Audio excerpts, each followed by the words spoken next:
Carolina, Oakland, Virginia. Big election in Virginia on Tuesday as well. Illinois, Maryland. Shout out to Maryland. Maryland is keeping it, holding it down. Milwaukee, Massachusetts. Yep, we got Congresswoman Ayanna Pressley on tonight. San Antonio. Ooh, this goes so fast. Washington, D.C., my home state is here. Hello. I see a lot of hearts. Show your colors. Show your colors. We got any NAACPers in the house? We got any NCNW members in the house? We got any links in the house? We got any Delta Sigma Theta Sorority Incorporated? Any of my sorors in the house? Then we got members of AKAs in the house. I see the pink and green, Sigma Gamma Rho. I see y'all. Zeta Phi Beta Sorority Incorporated. I see all of y'all's hearts as well. All of the hearts that are in here, just showing all of the love. And if you love everything black, let me see let me see some black hearts in here too. Or let me see some black fists, power to the people in here as well. Thank you all so much. We're going to go ahead and get started.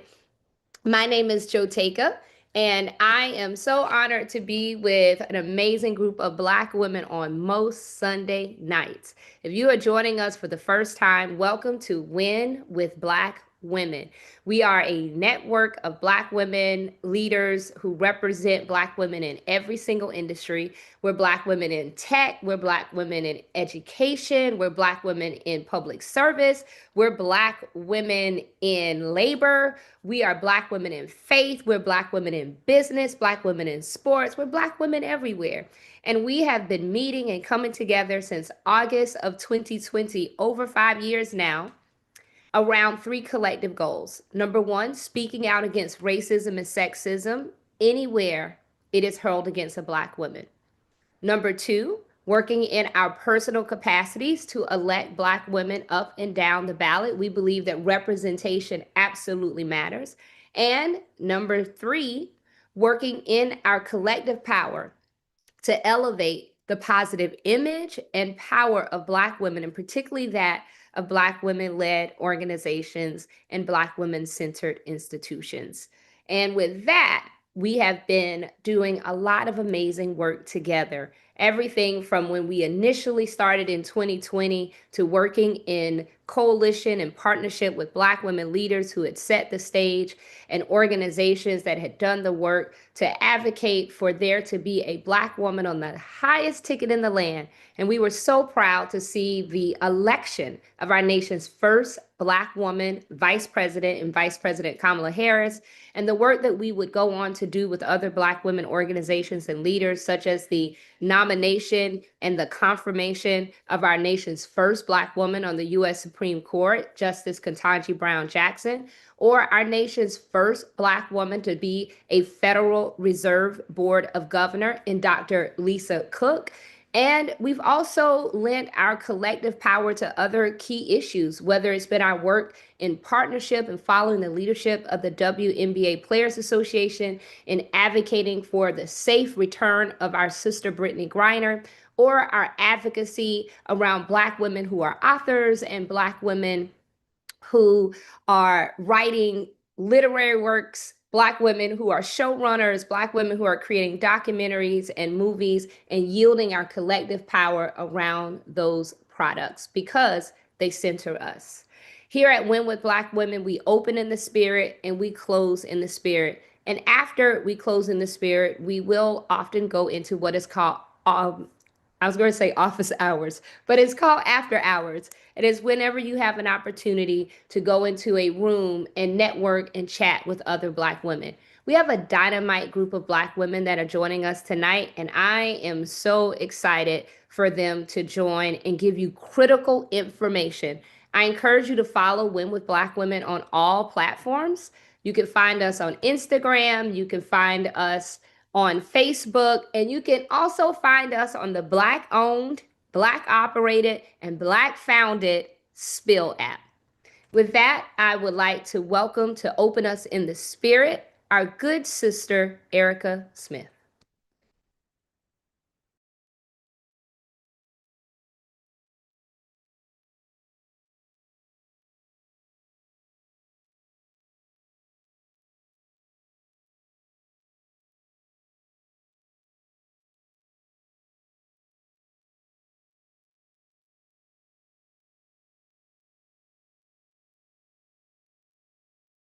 I'm getting a note from the amazing team that we have a very special guest that's going to actually open us in the spirit that brings my heart. I'm going to tear up just seeing her face.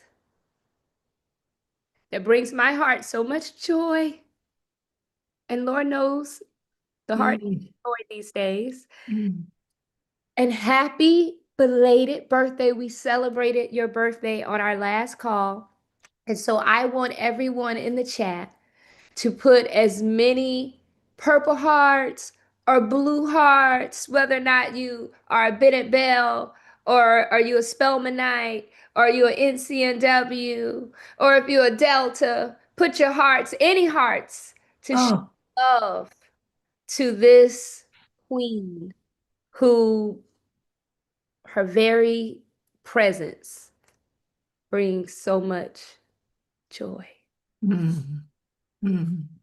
Dr. Janetta Besh Cole. Oh, my sister, daughter, my dearest sister leader, Jotega. It's as if God just said, you got all these sons that you birthed and got one as a bonus, but you need a daughter. And he put you in my life. I am so deeply grateful. So grateful. Well, my win with Black women, sisters, here we are, doing what we always do when we come together. We open in the spirit and we close in the spirit. And I'm moved tonight to open us in the spirit by focusing on faith, something that we all need. We've always needed faith, but oh, my, if we ever needed faith in these bitter, horrific, and deeply troubling times, we sure need faith now.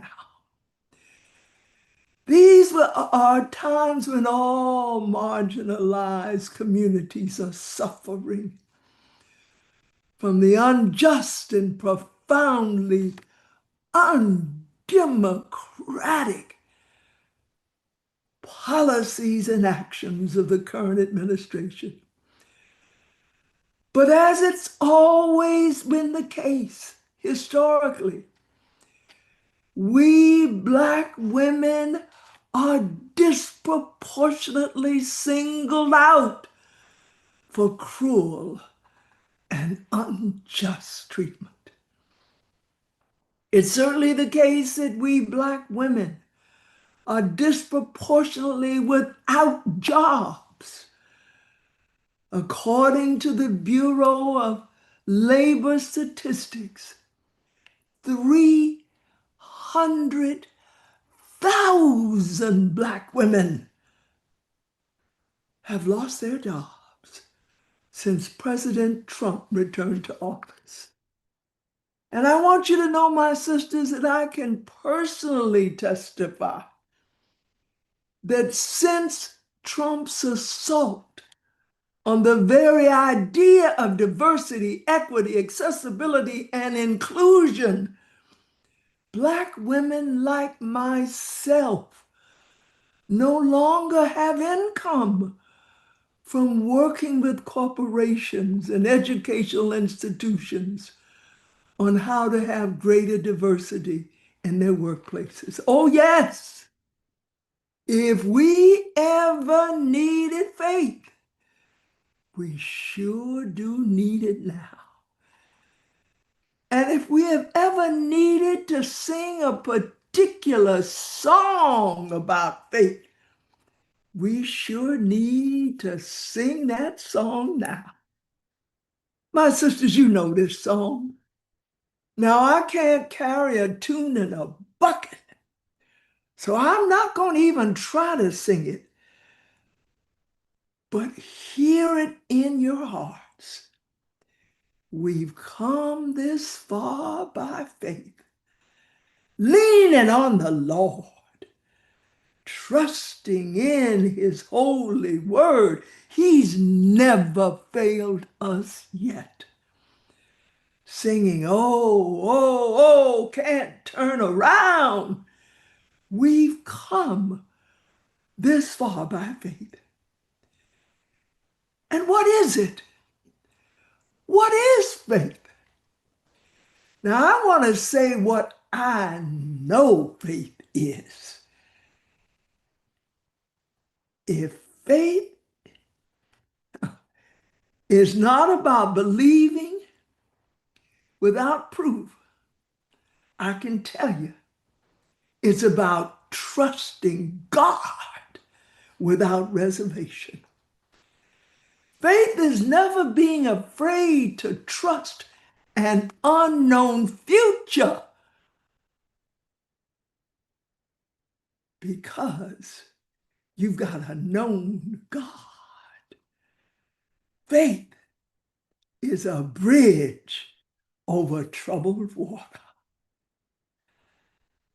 And let me share this about how important faith is. It takes faith, my sisters, to believe you can feel better and be better even when you are at your worst. We need faith to truly believe and bring into reality that we, each of us, can evolve into the very, how do I put it? Into the very best versions of ourselves. Because we come together under the banner of Win with Black Women. And we do so as social justice activists. We must continuously ask ourselves, what is the role of faith in our lives and in our work? I believe faith is a source of moral motivation and spiritual resilience. It's a reason for action and a basis for community building. Faith transforms the pursuit of justice into a sacred duty, and it sustains our efforts in the face of adversity. Now, you know I got to bring closure at some point soon here, or we won't get on with Win with Black Women tonight. And as I do so, I want to share with you, my precious sisters all. I want to share with you some deeply inspiring words that some of our sheroes have said about faith.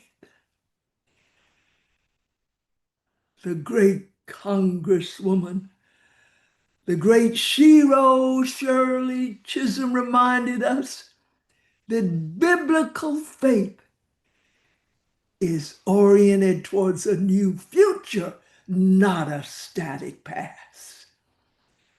Mahalia Jackson said that gospel songs are the songs of hope and faith. And Dr. Maya Angelou once explained that faith was a deep and personal form of Christianity for her that was rooted in her belief in God's love, which she said was what made her courageous. Sarah Jackson, no, excuse me, Sarah Jakes Roberts has said this about faith. Faith involves not just belief, but also commitment and action based on that belief. Susan Taylor offered us this beautiful statement about faith. Huh?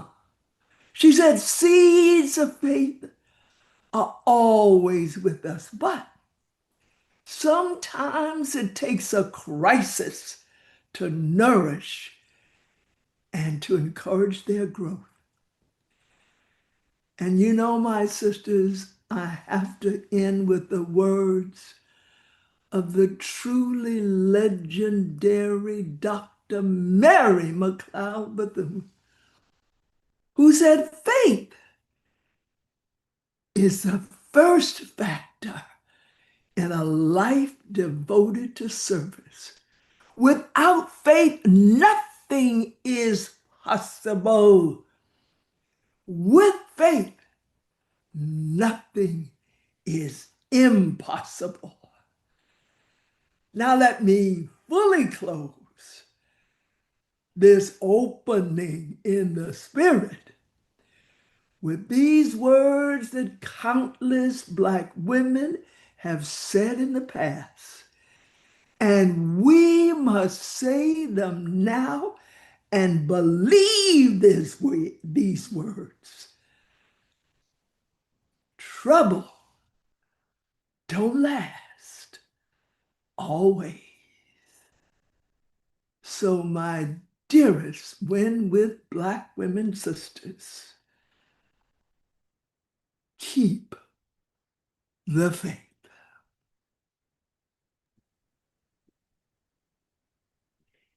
Oh,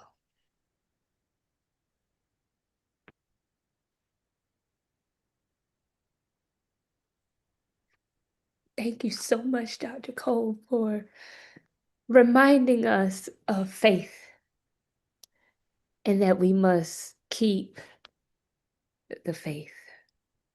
We love you so much, Dr. Cole. Thank you for pouring into all of us. I think the chat is quite evident that we needed the reminder, the words, and the legacy tonight. So thank you. So, sisters, we will keep moving along in this agenda for tonight. As you all know, that there is a lot that we need to keep the faith around, and we are still in the midst of a government shutdown. And there are many myths and disinformation, lies that are being shared about what's happening. But we are always honored to have our sister leaders who are on the front line in Congress join us on Sundays to give us information and to also give us action. And this sister, she is a dear friend. She is a fighter for the people. She is just leadership in action. She is the Congresswoman representing the 7th District in Massachusetts. And we all know and love her because she consistently speaks truth to power. Let us welcome Congresswoman Ayanna Pressley.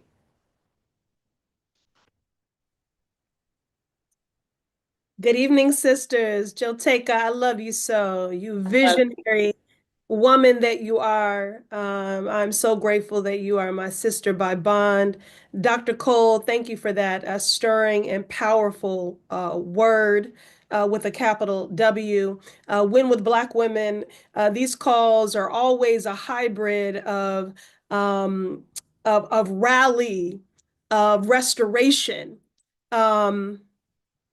And of revival. And so I'm just so grateful to be at this virtual table with you all. once again. I am the granddaughter of a Baptist preacher, but I will do my best to lean on my Methodist roots today and not my Baptist ones, because we do have a full agenda. I just want to offer you some insight into what is happening in Washington. It's so important that we are fully informed, because we find ourselves in a dynamic where the opposition has made fiction more compelling than fact. And when you are in the midst of active authoritarianism, what they want is a citizenry that is ignorant and uninformed. What they want is a citizenry that is indifferent to the suffering of its neighbors. What they want is a citizenry that is inactive. So when we come together in this way, that is in and of itself a radical act, and is an act that is in conflict with those aims, because you are civically engaged and active, because you are deeply empathetic, and because you are well informed. So I thank you all for the intention with which you arrive at this call. We are 1 month into a MAGA GOP manufactured government shutdown.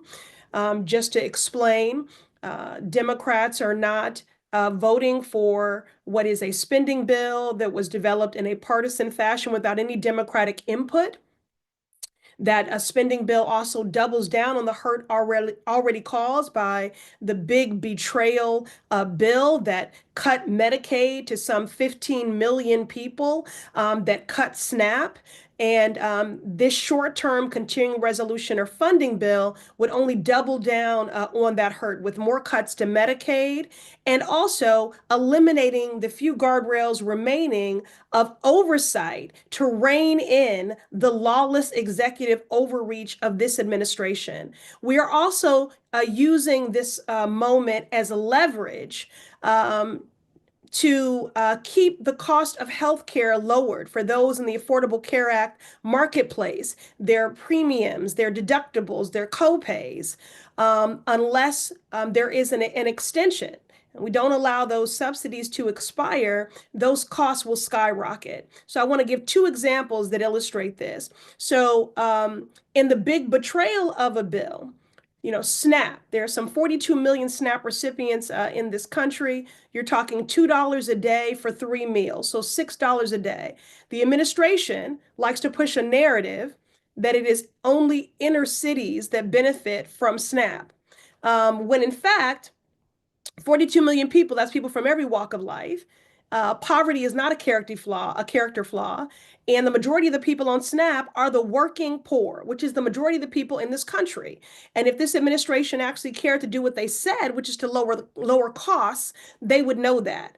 SNAP recipients, 42 million people, you're talking about 1.2 million veterans, 13% of whom are military personnel. You're talking about babies. You're talking about the disabled. You're talking about elders on fixed incomes.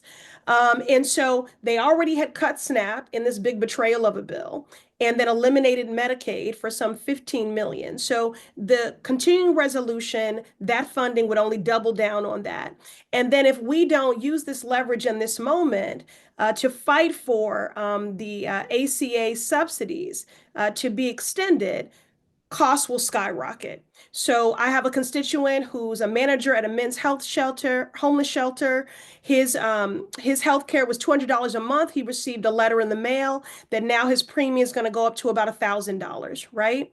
When you think about these cuts to Medicaid, I have a young Black girl in my district named Layla, who's been living with a rare liver disease. She had a liver transplant, and she has to be on immunosuppressant drugs. She's 9 years old for the rest of her life. Her parents pay for that through Medicaid. And so, although they're prepared to go bankrupt to make sure their baby girl is thriving, they shouldn't have to. So I just wanted to tell those two stories to illustrate, why we're in this fight, why Democrats are holding the line. I also just want to offer that I've been in Congress for 7 years. I came in the midst of a federal government shutdown. We were the first freshman class to be onboarded in the midst of a government shutdown. And we never left. We remained there working leadership negotiating until we found a compromise, because that is what we are supposed to do. And my Republican colleagues have been on a taxpayer funded vacation for the last month, while the people of this country have had a month of sleepless nights, a month of empty kitchen shelves, a month of struggle. And that hurt and harm is undeniable, but it is also 100% preventable. And when you're talking about SNAP in particular, we have never in the history of this country had a government shutdown where we did not continue to provide food to hungry people. And the USDA has an emergency, fund of $5 to $6 billion that could immediately be released, these contingency funds, to keep people fed. But this administration is deciding not to do that. That is a choice. Coretta Scott King said that contempt for a working man and woman is violence. Starving a hungry child is violence. So, although my colleagues across the aisle say they are the party of patriotism, say they are the party of freedom, there's nothing patriotic about starving the children of a nation. There is nothing free about attacking free press and free speech and bodily autonomy and the books that we read. So I hear the things that you say, but I can't believe them because I see the things that you do. There's nothing patriotic in the name of efficiency of making a nation of people that are hungrier, poorer, sicker, and less safe. Healthcare is not a nice to have, it is a must have. And people will go without treatment of chronic diseases. They will go without preventative care. And people will get sicker and they will die. This is a matter of life and death. So that is why Democrats continue to hold the line. And I just wanted to express that. And then very quickly, I just want to speak about Black women. As Dr. Cole spoke to the 320,000 and counting Black women that have been pushed out of the labor force because we represent 12% of the federal workforce, and we've dominated those positions of diversity, equity, and inclusion in the private sector. One resource I want to lift up is that of our sister, Valicia Butterfield, www.globalstateofwomen.com. That is an emergency, a relief fund that there has been fundraising for. As I recall, when that website was first stood up, in 72 hours, I think more than 4,000 Black women applied for emergency relief. So it's really important that we are leaning on one another, that we are standing up those systems of mutual aid. And I know we also have some other resources that we will be dropping into the chat. Jotech, anything else you want me to get into or to level set for folks in terms of, one more thing on SNAP. 2 judges have ordered the Trump administration to release those contingency funds. One of those judges is a Massachusetts judge. A shout out to our badass Black female Attorney General Andrea Campbell, who was one of the first AGs. I still feel bad that I use that word with Dr. Cole and others, so forgive me to my aunties are here. But 2 judges have ordered the administration to release those funds, and the Trump administration must comply with those orders, but as of yet, they have not. Thank you so much, Congresswoman, for really breaking it down. And in the chat, there's so many sisters that are saying, hold the line, hold the line. Thank God for the judges, lawlessness, all of the comments there. I was going to ask the question about the recent judicial judgment. What happens if they do not comply? What's the next step? I think that's a question that a lot of people have. Yeah, I mean, look, the strategy here has been litigation, legislation, agitation, mobilization, looking to steward every level of power, soft, and hard. We're in a situation where they are moving with lawlessness, and our best victories are when we meet that lawlessness with the rule of law. So I think we would just, I anticipate that more states would join that suit.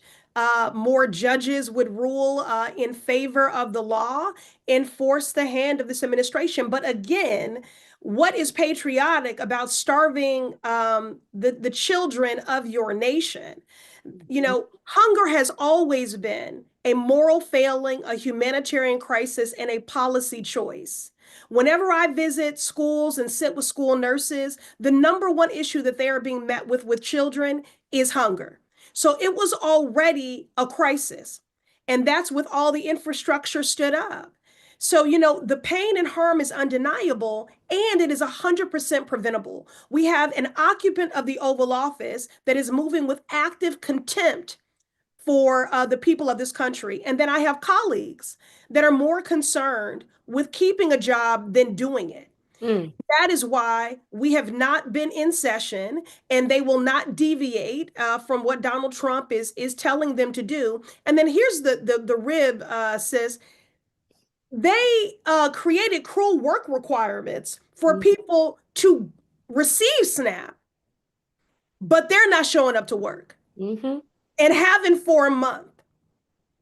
So that's why we're holding the line. That's what this is about. Healthcare is not a nice to have. It is a human right. It is a lifeline. I represent a district that has lost two hospitals, that relies on community health centers, that are already struggling with Medicaid cuts and a lack of Medicaid reimbursements. And so this and food is dignity. Food is health, and food is medicine. Mhm. And again, while they continue to push that this is Black folks who are SNAP beneficiaries, we're talking about 42 million people. 42 million people, 1.2 veterans. So Wow. people from Well, every walk of life. thank you so much. Just such incredible information. Everybody wants to know, they already know how to follow you, but how can they find you? How can they follow you? How can they support you? Please share all things Congresswoman Ayanna Pressley with us. Okay, so one, I want you all to pay attention to the chat because we're dropping shut down resources and facts in there. It's really important that we're sharing that information, pass that along. Secondly, people have asked me to say Valicia Butterfield's website again. It is www dot at globe I'm sorry, the globalstateofwomen.com, www.globalstateofwomen.com. You can also find it on Instagram. I have a campaign about this unemployment crisis for Black women at 6.7% and growing. It is a crisis for Black women, Black families, and Black futures. I'm calling on the Fed to develop a strategic plan to address this because we've always been the canaries in the coal mine. You can Yeah, learn more about my campaign with many of my sisters that are a part of this effort by going to at Ayanna Pressley. So, and I'll have my aide drop it in at Ayanna Pressley on Instagram for unofficial side, and then for policy stuff at Rep Pressley. You can learn more there. So again, if you want to tap into my campaign on Black women, Black families, and Black futures, or just learn more about resources that you can share with your community, you can follow me on either of those platforms. And again, if you are in need of emergency relief, because we keep talking about the most vulnerable, but the fact of the matter is that this administration is anti-Blackness on steroids. And this harm is coming, this tsunami of harm for everyone, from every position, whether you're a PhD at Harvard, or you're a low wage food service worker, which Black women dominate many of those jobs. So if you are in need of emergency relief, go to www.globalstateofwomen.com and we'll continue to fundraise for that as well. absolutely. And we are at Win with Black Women are proud partners to that very important effort. And we will continue to help fundraise and support. Congresswoman, sister friend, it is always good to have you. It's wonderful. Now, I am going to ask you a question. And somebody text me and said, could you please ask the Congresswoman what color lipstick she has on? What is that lip color? Oh my Gave goodness. me a text message, so I had to ask you before I left. Okay, thank you, my sisters. Now, this is all Black everything. We're rocking B Blood, Black O, my girl, Portia Blood. Check it out, Black Americana brand. And then the lip is the lip bar, ladies. Hot Mama. Hot, hot mama. I love it. I love it. I love it. Hot mama, the lip bar, all black everything. Be blunt. You are just amazing, beautiful, and just leadership in action. You bring us the word, but you also bring us the truth and you speak truth to power. And we appreciate you. And you are always welcome at Win with Black Women. Everybody, make sure you go follow our good sis on all things, all socials. You can follow her, visit her website, support her work. Go and support her work right now. Get on social media right now, snap a photo of her and just show her some love in your Insta stories, on your threads, or wherever it is. If you're on Spill, let's get Congresswoman Ayanna Pressley trending tonight and talk about how she always speaks truth to power. Thank you so much. We love you so much, Congresswoman. Love you, Jateka. Thank you. Well, sisters, we're going to keep going with some additional incredible information. We have just a bad group of sisters tonight. And we've got like the HBCU presidents on the call tonight because we have yet another past HBCU president. She is coming up next, an American economist, no stranger to Win with Black Women. She's been with us since day one. She is an OG. She is an author, she is a social and political commentator, and she is the former president of Bennett College. All the Bennett Bells, if you are in the house, let me see it in the chat. Let us welcome to the Win with Black Women stage Dr. Julianne Malveaux to talk to us about the state of the economy.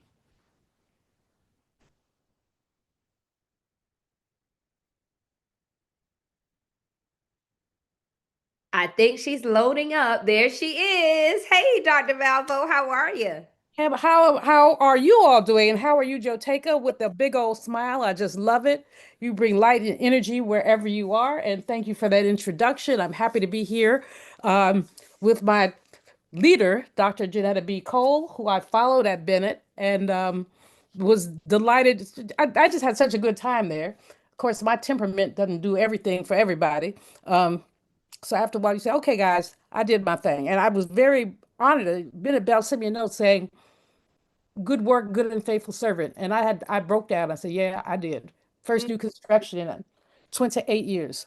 Wow. But I wanted to talk to us. We can spend too much time on the idiot. Holly or Q, please put my first slide up just so folks can see what we're doing. So that's but we can spend a lot of time talking about the idiot. But the fact is that our challenges preceded the idiot. And so I want to just dig a little deeper so that we're clear about what we're talking about. Next slide. I I am hopeful that Joteka will be generous, but if she isn't, this is what I intend to cover. And I suppose I will stop when she tells me to. But like I said, I want us to go back behind the numbers. The numbers are there, and we know them. You're buried in headlines. See, next slide, please. You can see you can't pick up a newspaper without seeing what's going on. Those are our headlines. The big debate is whether we're going to have a recession or not. Let me tell you, and I'll get further down in the presentation. Um, 22 states are in recession already. 22 states are in recession already. So it's not a question of if, it's a question of when, especially because of what's going on right now. Next slide, please. So I'm going to take you all for a minute to Econ 101, if I might, because we don't think about this stuff so much. Income is accumulated and wealth are accumulated, but income is accumulated because we pay factors of production. Now, back in Econ 101, y'all know what I'm talking about. Land gets rent, labor gets wages, capital gets interest, and extra, the secret sauce, entrepreneurial ability, whatever you want to call it, that's where profit comes in. Those first three things are going to get paid mostly. But profit is basically comes from that extra, the brilliance, all of those things. Next slide, please. So when I say wealth is what people, it's not what you cop, in the words of Jill Scott, it's what you keep. Maybe that's Lauryn Hill, one of those youngins. But in any case, this is what family wealth looks like. You can see where it is. White families, $285,000. Black families, 44,000. Hispanic families, $62,000. This is the wealth that we have. It's what gives us mobility. And we don't have enough. And the reason we don't have enough Next slide, please. Because of something called predatory capitalism. Now, our system works on capitalism, and that slide that showed you which factor of production got paid what, that's regular capitalism. In predatory capitalism, people try to get more than they deserve. Capital is usually, owners of capital are usually the aggressors. Uh, and we see our predatory capitalist environment right now. It's characterized by extreme wealth inequality, aggressive market tactics to eliminate competition. Have we not seen that? Prioritization of short term gains for a selected few, short term gains rather than long term gains. After making a decline of social provisions and moving towards, here we are, authoritarian management structures. Congresswoman Presley, who I just adore, talked a bit about the shutdown. But what we know about this shutdown, for example, is that all the subsidies to the wealthy, repeat, all the subsidies to the wealthy are still in the appropriations bill. The only thing that has been cut has been the Affordable Care Act. That's predatory capitalism on steroids. Next slide, please. So the analogy that I use, and I've been using it forever, so some people have heard it and probably are tired of it. But think of capitalism as a wolf. Think of government as the dentist. So the wolf basically will consume everything. They will devour anything in its path to facilitate increases in profit, increases in their share. They don't want to pay their share. They want us to pay their share. And that's what we see in the appropriations bill. Now, the dentist is government that can work for good or for evil. You see those ugly, sharp teeth? I love that analogy. So the government can be good or not so good. If the government chooses to blunt the teeth of the wolf, take that filing thing that we all hate when we go to the dentist. If it chooses to blunt the teeth of the wolf, by example, forcing minimum wage increases, protecting people, that basically curtails predatory capitalism.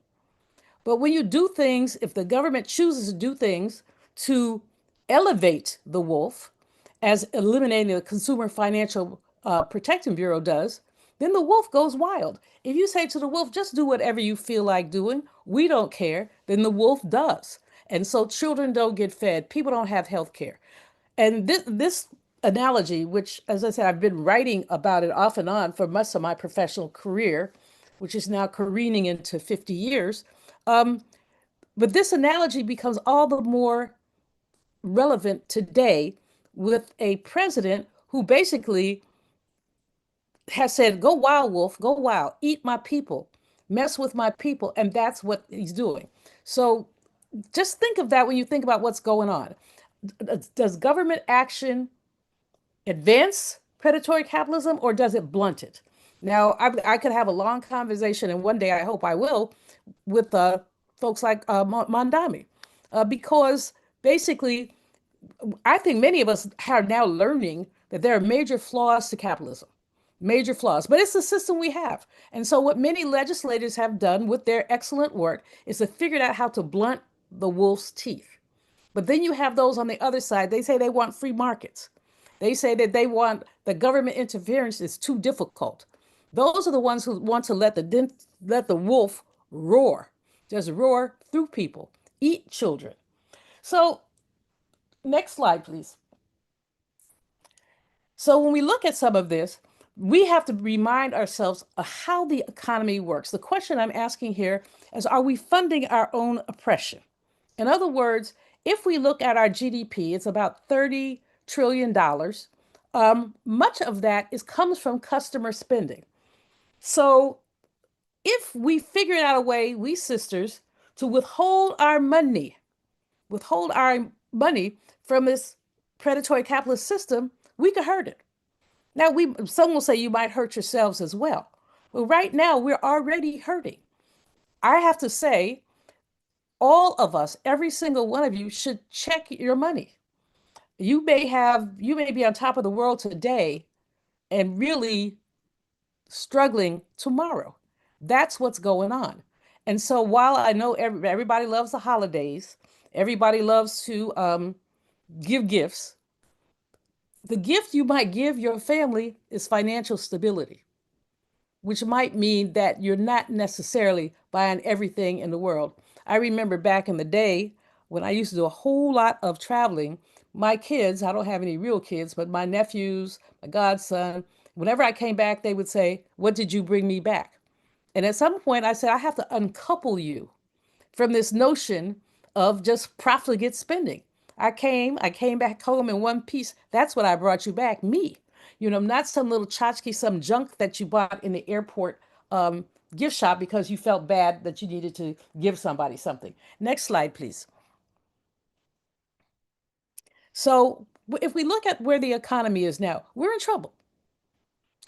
Recession, again, is defined by 2 consecutive quarters of negative growth. What that means is you see the GDP going down as opposed to going up. The GDP is all the goods and services that we purchase in this country. So we are looking in 22 states and the District of Columbia of seeing basically GDP dropping. That means we are heading for a recession. Even in those states that are doing okay, we've got 2 sectors that we're worrying about. One is farming, and the other is manufacturing. Both of those are faltering right now. Another thing that we need to think about in the context of recession, et cetera, is going back to those factors of production. Why do we have so little? We have so few factors of production. At the end of enslavement, during the Reconstruction, we gained a lot of land. W.B. Du Bois used to say that we had land hunger. Land hunger. Formerly enslaved people, accumulated like crazy. They wanted desperately land. We have lost 99% of that land. I had a conversation with John Boyd, who's the head of the Black Farmers, and he talked about not only, you know, not only having lost land, but having had it stolen from us.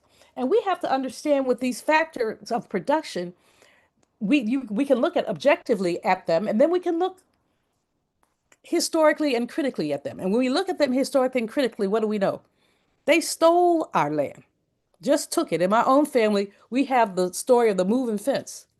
They went to bed one night in Moss Point, Mississippi, and when they woke up in the morning, there was a fence cutting us off from our own land. This is not a unique story. It's happened to many, many Black people. You cannot scratch a Black person and go 3, 4 generations back without hearing a story about theft, land theft, wage theft. Enslavement was the initial wage theft, but we've seen more and more examples of wage theft even now. People think that I remember President Obama was elected and people said, oh, it's a post-racial era. Not. It was 5 minutes of freedom. And we need to be clear about that. So in any case, what I'm predicting is a recession. I'm predicting it within the next few months. Certainly, it won't happen before the end of the year. But guys, understand, there's a factor called a lagging factor. So something happens, like the idiot, and then the economy lags behind that. So nothing was going to happen. A lot of people say, see, nothing bad happened. Well, actually, yeah, it did. But it's not going to happen that day. It will continue to happen. Next slide, please. Okay. Oh, I see. I don't have the slide in front of me. So the indicators that we usually look at, I know all of you sisters are really into making sure you're on top of the news. So if you're on top of the news, then what you know is that, let's see, did I miss something? I didn't. What you know is that these are the factors that everybody pays attention to. Consumer confidence is really important. The University of Michigan produces this piece of data, and it's down, but it's been going down since the election of the idiot. Unemployment has held steady for some, not for Black women. If we look at something called the employment population ratio, it's a what percentage of the population is employed. In the last month, before we got data, and I'll speak to that in a minute, the last month that we had data, the MPOP dropped perhaps 1/10 of a percentage point or stayed level for every race, gender group except for Black women. For Black women, our MPOP dropped by 2 points, which means we went from having about 61% of us employed to 59% of us employed. So Black women have taken it all kind of ways. I see someone in the chat. I'm not supposed to be looking at the chat. I'm supposed to be looking at my slides. But somebody mentioned gentrification, and I would just underline that. I would just simply underline that. Gentrification has been a way of taking land from us, taking cities from us. Part of it is our own fault, although part of it has to do with our lack of information and resources. As an example, if you leave a home to 5 people and one of them, everybody has somebody in their family who just ain't right. Don't put the ain't right person on the deed. Get them some money and tell them to go away, because that's how they get our land. The person who ain't right in the head, and I'm not dissing anybody's family. I could call names on my own, but I won't do that. Of my own family, that is. But in any case, what I want to say about that is that's one of the ways that we lose. Somebody gets mad at their sibling, and the next thing you know, the house is on the block. On my own block, I had a situation with an older sister who I adored. I used to do errands for her from time to time. Now I'm the old sister looking for youngest to do errands for me. Her son, who was an addict, sold the house from under his sister because he could.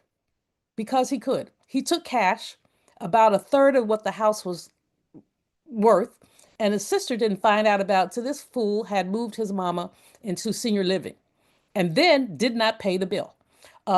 And I'm not saying everybody's sibling is like that, but let's just be clear, it does happen. Anyway, going back to the indicators I need you all to pay attention to, I said GDP, unemployment, consumer confidence, interest rates. We're looking at the Fed. The Fed raised interest by 1/4 of a point. That means they were making money more expensive. That means they think the economy is overheated, but it isn't.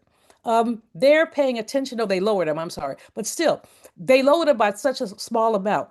And inflation has started back up. The goal has always been about a 2%. We had never gotten, not in the past decade, or certainly not since COVID, have we gotten down to 2, but we've been dancing around 2.8, 2.7. Well, now it's 3 and rising. And so that's part of the challenge as well. Next slide, please. And I'm talking fast, y'all, because I was told I need to strictly adhere to time, and I am doing my best to do so. With the next slide. What we're looking here, the biggest challenges of our economy now, number one is uncertainty. Nobody knows which way is up. The government shutdown has meant that we don't have accurate data. Any of you who owns a business, has a business, participates in business, know you need data to make decisions. Well, we don't have data. And so how do we make decisions? It's like driving without a steering wheel. You're just in the car saying, let me see what happens. So the uncertainty factor is a direct function of the man who lives in the house that enslaved people built. If I did not know any better, I would think that basically he is a Russian bot or spy trying to destabilize our country, but especially our economy. And I do think that we're experiencing some of that. The other piece, of course, is tariffs. First they're on, then they're off, then they're on, then they're off. What do people do about that? Let's be clear about a couple things. A tariff is a tax. A tariff is a tax. So be clear about that, because people will tell you all kinds of things. It's a tax. And who pays the tax? The American people, you, me, your neighbors. And so these areas here are part of what makes our economy, makes it so challenging to deal with the economy and with a number of other things. Next slide, please. So there's some special considerations for Black women. And I had my lovely assistant dig through to find a powerful fist up response to our concerns. Number one is education. The way that Black women, many Black women are doing extraordinarily well, precariously, but extraordinarily. Let's be clear. Much of that was due to education. If we go back to, I would say, 1970, about a third of the Black women who had clerical jobs also had BA degrees. We had bachelor's degrees, we'd done the work, but we couldn't break into the labor market. Then we had the period of affirmative action and some other things, and sisters got in. And we know some of the stars who did so very well in corporate America, like Alexis Herman, or Ingrid Saunders Jones. Those sisters were able to, Tony Faye, list is long, but they were able to get their foot in the door, and then help others. And that, so education is a bridge we crossed to get to some economic prosperity. Federal policy can go either way. That's the wolf and the dentist. But what we're seeing now in this administration, agencies that have protected us are being eliminated. Consumer Financial Protection Bureau, Federal Trade Commission is having challenges, many of the others, and they have been now redesigned to be servants of this president, servants of this president. And so that's unacceptable as well. And then we have the misogynoir that has led to the anti-DEI stance, that we see all the time. And part of the challenge with that, combined with the federal policy, is a number of the DEI jobs were held by Black women, which is why we now see over 300,000 women, fewer women in the labor force than we saw at the beginning of the year. So that is literally the status of the economy. It's a deep, a fast dive rather, because like I said, I try to be obedient sometimes, but basically I try to be obedient in this setting because this is just such a sacred space for all of us. And I'm privileged, Joe Teka, to have a few minutes this evening to talk to you all about this economy, to talk to you about the things we can do. There is resistance. Stop spending, stop spending, stop spending. You don't, quote, need, with all due respect to anybody who just bought something today. I bought lunch, but that doesn't count. You have to eat. I didn't have to eat at Kinship Cocktails, but that's a whole other story too. But in any case, it's your turn, sisters, to take the power. Start thinking about what we can do collectively, what kind of work we can do collectively. Start thinking about the ways that you plug in. What do you belong to? NCNW, Women with Black Women, what else? Get involved in some of these organizations so that we can make a change. Jodeka, that's it for me, I think. Thank you so much. I wish there was a way I could read all these comments, but I can't. A lot of comments. Everybody is saying they were in class. You are breaking it down. You are giving us a lesson that we all needed, and you have given us not only the history, you've given us the numbers, but you have also given us action steps to move forward. It's always an honor to have the brilliance of Black women such as yourself a part of this network. You have been with us from the beginning, and it is just a joy to have your voice and your face on the Win with Black Women stage. And hopefully, you'll come back and give us another update, maybe at the beginning of the year, a status of what has happened after the holiday season with the economy, because there's a lot going on. We'd love to have you keep coming back and giving us pivotal information. And sisters, I have gotten a lot of questions about whether or not you will share the slides, if we will be able to make your slides available. Absolutely. Q has them. To have the slides, we will make sure they go out in our roundup and recap of this call, and we'll also drop them in the resource link that is a part of this webinar. Dr. Malvo, thank you so much for your brilliance, and thank you for your contribution tonight. Thank you. Very quickly, folks, I am starting a newsletter. My young people have been bugging me. How come you're not out there anymore? Well, I just can't walk myself up onto the stage of the Today Show. If I could, I would. Y'all believe me.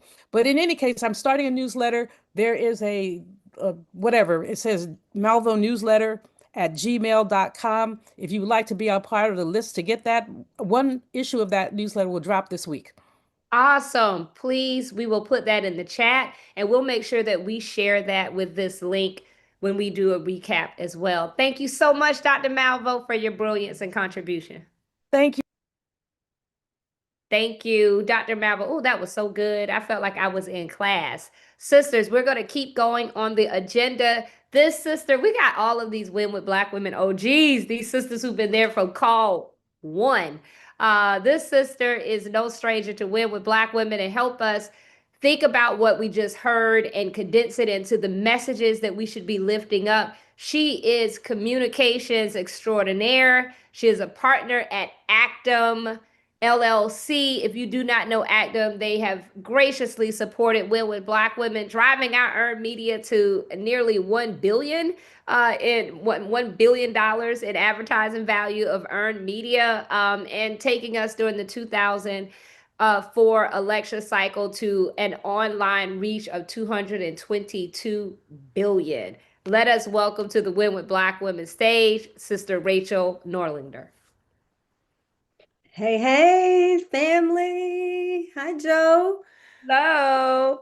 Wee, Lord.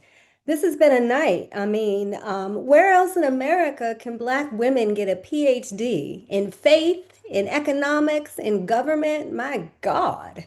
Look, it is always such an honor to be with my sisters in fellowship on these sacred Sundays. I cherish these moments. And, life is really very confusing lately. And as our sister, the illustrious Congresswoman Presley said, there is so much more fiction than fact right now. And a lot of that is because there is such a spread of disinformation. And a lot of people don't even know what the difference between misinformation and disinformation is. But the fact of the matter is, disinformation is wicked. It is highly funded, it is contrived, and it is something that is given to us to throw us off alignments. Misinformation is something that we may not know we're spreading it as mistruth, but it is misinformed. But disinformation is so rampant right now. And so we've got to deconstruct all of these false narratives that are happening right now. And we are on the eve of the eve of a very consequential election. And we'll hear from Attorney Tucker in a much more linear way in a minute about what is happening politically. But November 4th is a very, very important day, not just because of the election, but also because our founder and sister, Miss Joteka Edie, is receiving an Ebony 100 award. So let's lift her and support her in that. She has given of herself tirelessly since day one. And so we love you, Joe. Salute on that award. So there is so much that we could do in terms of the next 24 hours, still trying to continue to get folks to get out to the polls. There's really, really important local races, and we know that mobilization still very, very much matters. We want folks to understand what are their state, city, what are the school boards, the mayoral races, and how can we let people know what council seats are on the ballot? And like I said, Attorney Tucker will get to some of that. But because this is an off year, election, turnout among Black voters could determine so many major shifts. And so we have to really, really help folks carry the momentum and get people out to the poll. We have to keep an eye on messaging around voting rights, election integrity, and community empowerment. These topics are so important in 2025 because we have seen before our very eyes, we have been stripped of so many of our rights. Many of you probably saw yesterday, we had our former President Barack Obama outside, as well as Vice President Kamala Harris. They were mobilizing around key races in both Virginia and New Jersey. Vice President Harris was out to talk about the proposition for redistricting in California. And so lots of their effort, I think, will help to amplify going into Tuesday the importance of what we need to be doing. Folks are certainly watching the congressional seat in Texas, the 18th congressional district. Our Win with Black woman, the former Sheila Jackson Lee, held that seat. And then our beloved, right after she passed away, our beloved Sylvester Turner took the seat, and he has since passed away. And so this is a key one where Black women are really, really pivotal to this race.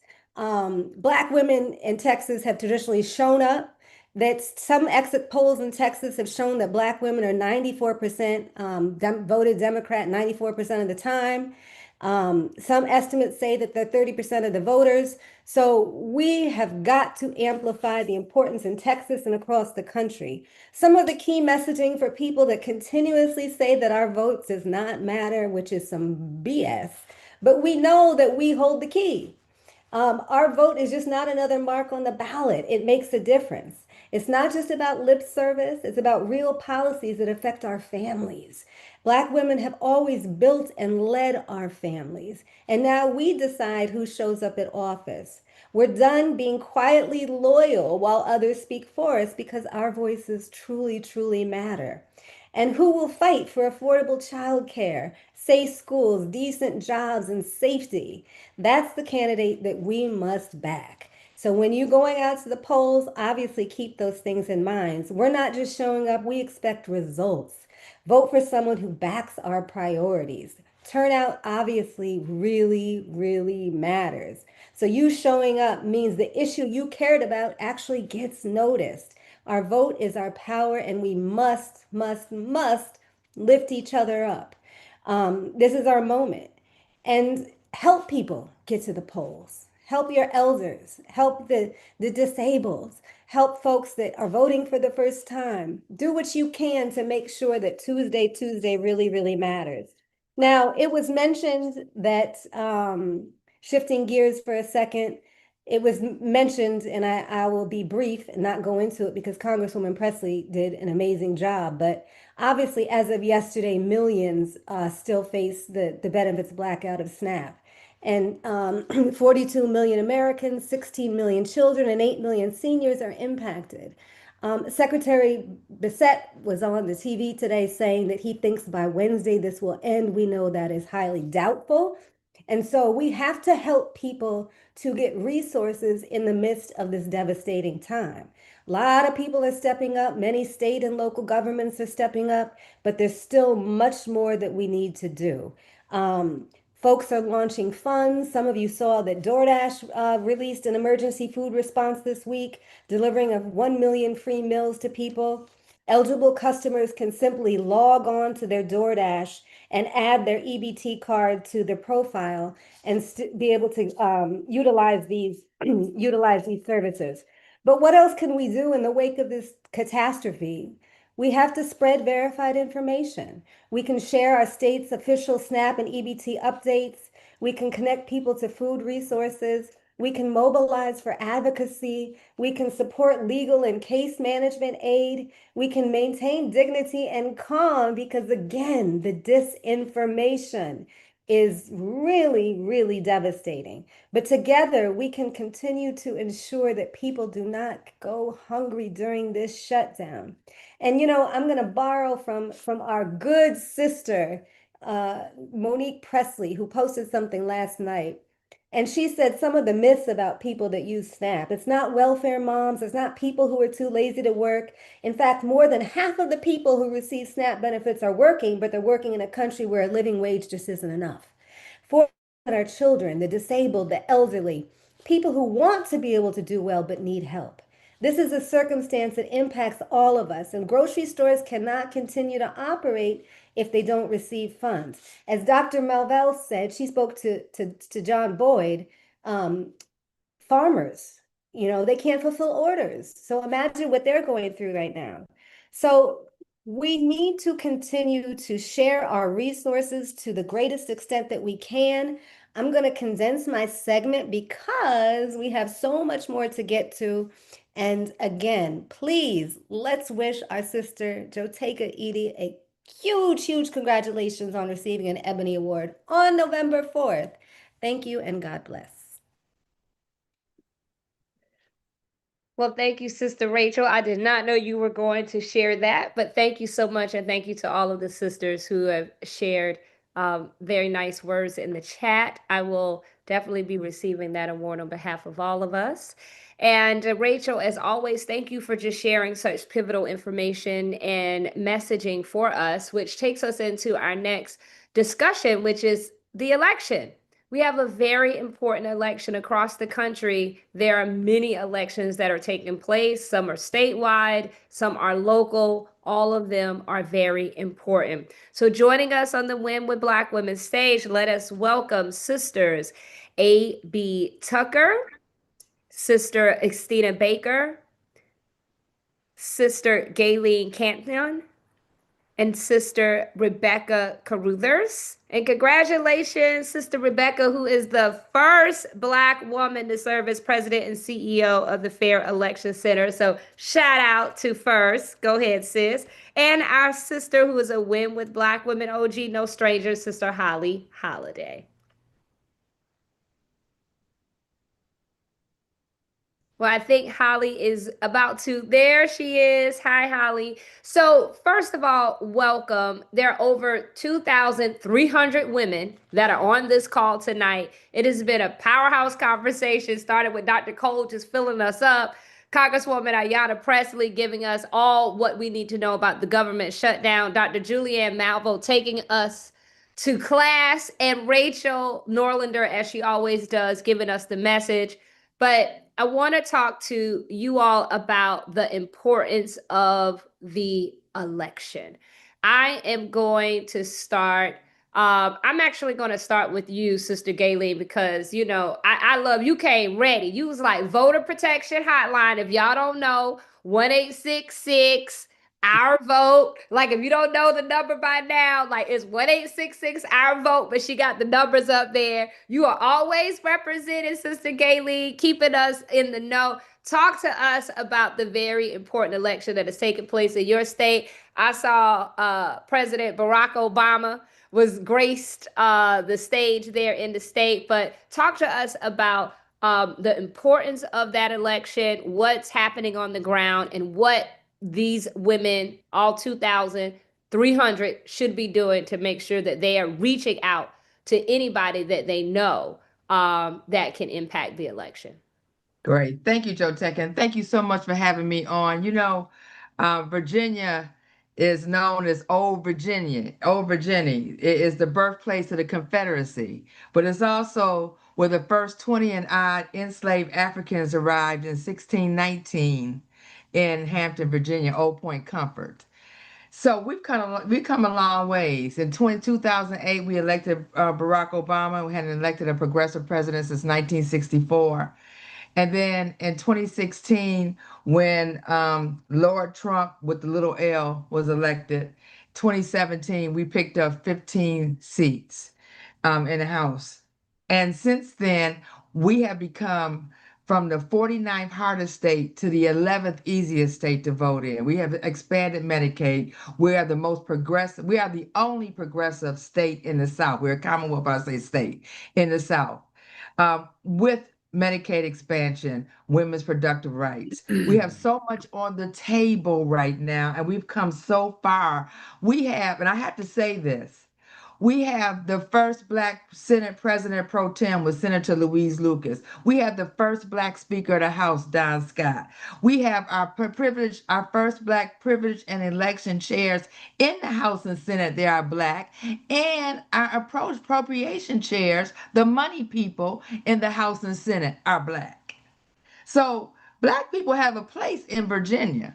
And so this election is so important that we turn out, and let me say this, early vote, we have already exceeded 2021. Over 1 million people have already early voted. The numbers are phenomenal on early vote. So there's a lot at stake. We know we're in the midst of a presidemic. And this presidemic, everything is at stake. The symptoms is getting rid of African American history and Black history, and the list goes on. We have to make sure that we elect progressive candidates to the governor seat, a lieutenant governor, and most importantly, the attorney general seat. We have got to make sure that we get a progressive person. Now, the NAACP is nonpartisan, but as our president, Derek Johnson, will say, we political as hell. So we will have to make sure that we support candidates that support our interests. I have given Christina Q the links to the guides, the voter guides. We have nonpartisan voter guides that tells you the difference between the candidates. And I just have to say that all same skin folks ain't kin folks. I just had to say that.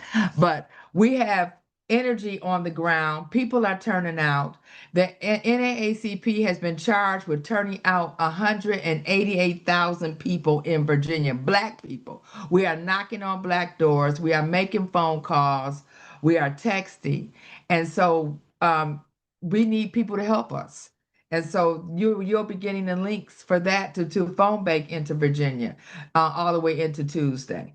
We Thank have so much at stake. So thank you so much for having Thank me. you, Sister Gailey. You have been, you've been on it for many, many years. I'm an NAACP peer, y'all. So, everybody in the NAACP knows Sister Gailey. Uh, She keeps it on the ground. And I think that's what's going to be pivotal in Virginia. So if you know anybody in Virginia, it's a very important election. And again, make sure you reach out and tell them that election day is coming and we need to vote. Sister Estina, I want to go to you because New Jersey is right there beside Virginia in terms of a big, big election. Y'all too, I believe, had President Barack Obama was on the ground. There's a lot of mobilization happening. Can you talk to us about New Jersey? What are you seeing on the ground, and what's important for all of these sisters on this call to do tonight to support efforts in New Jersey? Yes, thank you, my dearest sister. Just want to shout out my little sister, Dee Marshall, for making sure that I had the privilege to join my sisters this evening. So, it's so apropos what's at stake. Please understand the way my dear sister from Virginia just broke some things down. In the state of New Jersey, the governor is probably the most powerful governor in all 50 states. In New Jersey, we do not have separate elections for some of the offices that my sister from Virginia was talking about. The governor in New Jersey appoints the AG, judges, the Secretary of State, the state treasurer. All of those offices are appointed by the governor.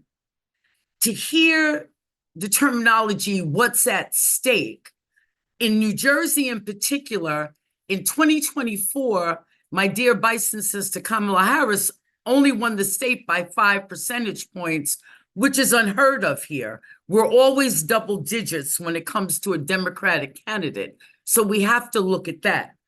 The thing about it is, not only do we have to restore the faith of the people that their vote means something, because I served in Pennsylvania in 2024, and I was quite disgusted and tired too. And I thought for the first 5 months of 2025, y'all gonna have to save yourselves.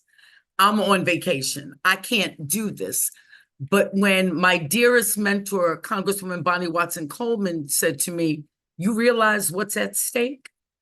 And I had to think about that and pray about that for a couple of days. And I said, yes, I do realize what is at stake. At the end of the day, for every election, particularly when it comes to Black women and Black people, they look at our numbers. They look at our numbers to see how did we produce, so they can either use that as an excuse when people get in office, not to deal with us directly because they want to dismiss us. And we have to constantly remember that.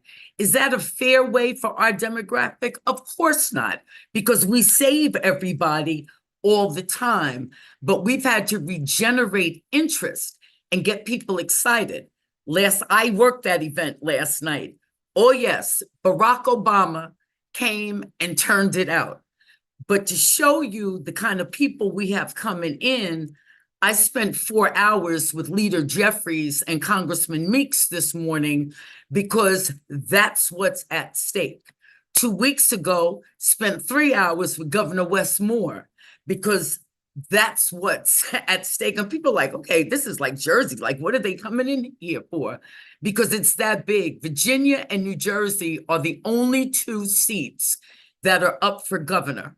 It is essential, and I don't mean this in a trite way, but it is essential that we send a message to the other 48 states that Virginia and New Jersey said no to the diabolical things that are happening in Washington. Today, to be with these leaders from around the country and take them into church services, it took us a minute in New Jersey. We must understand that. Black women were like, okay, so what's in this for us? We're not feeling this. And I understood that. And I had to pull out every stop with an amazing team that we have working the base votes that are here. We really need to show our strength. In our states, Virginia and New Jersey, our entire assembly is up. There are school board elections because they've moved them to November to try to uptick that participation. Countywide things are up. And that reminds us all politics are local. But with the governor in particular, what really is at stake is that we have a candidate who sat in a room with 35 Black, predominantly male ministers and said that Columbus Day was the first civil rights holiday in the United States. So I'm thinking to myself, you mean Christopher Columbus, who triggered the transatlantic slave trade? Is this who you're talking about? Double down. Everything that we are for, the preservation of our public education, let's face it, everybody can't get scholarships, nor can every parent send their child to an exclusive private school. Public school system was set up in many ways for us more than a century ago. We must protect it. All of these things are at stake for our health. Now, in New Jersey, we have a couple of 100,000 people that were affected yesterday morning with no SNAP benefits. And because the people on the other side of the aisle of where I'm from, they have framed this narrative as if everybody looks like us who's getting EBT.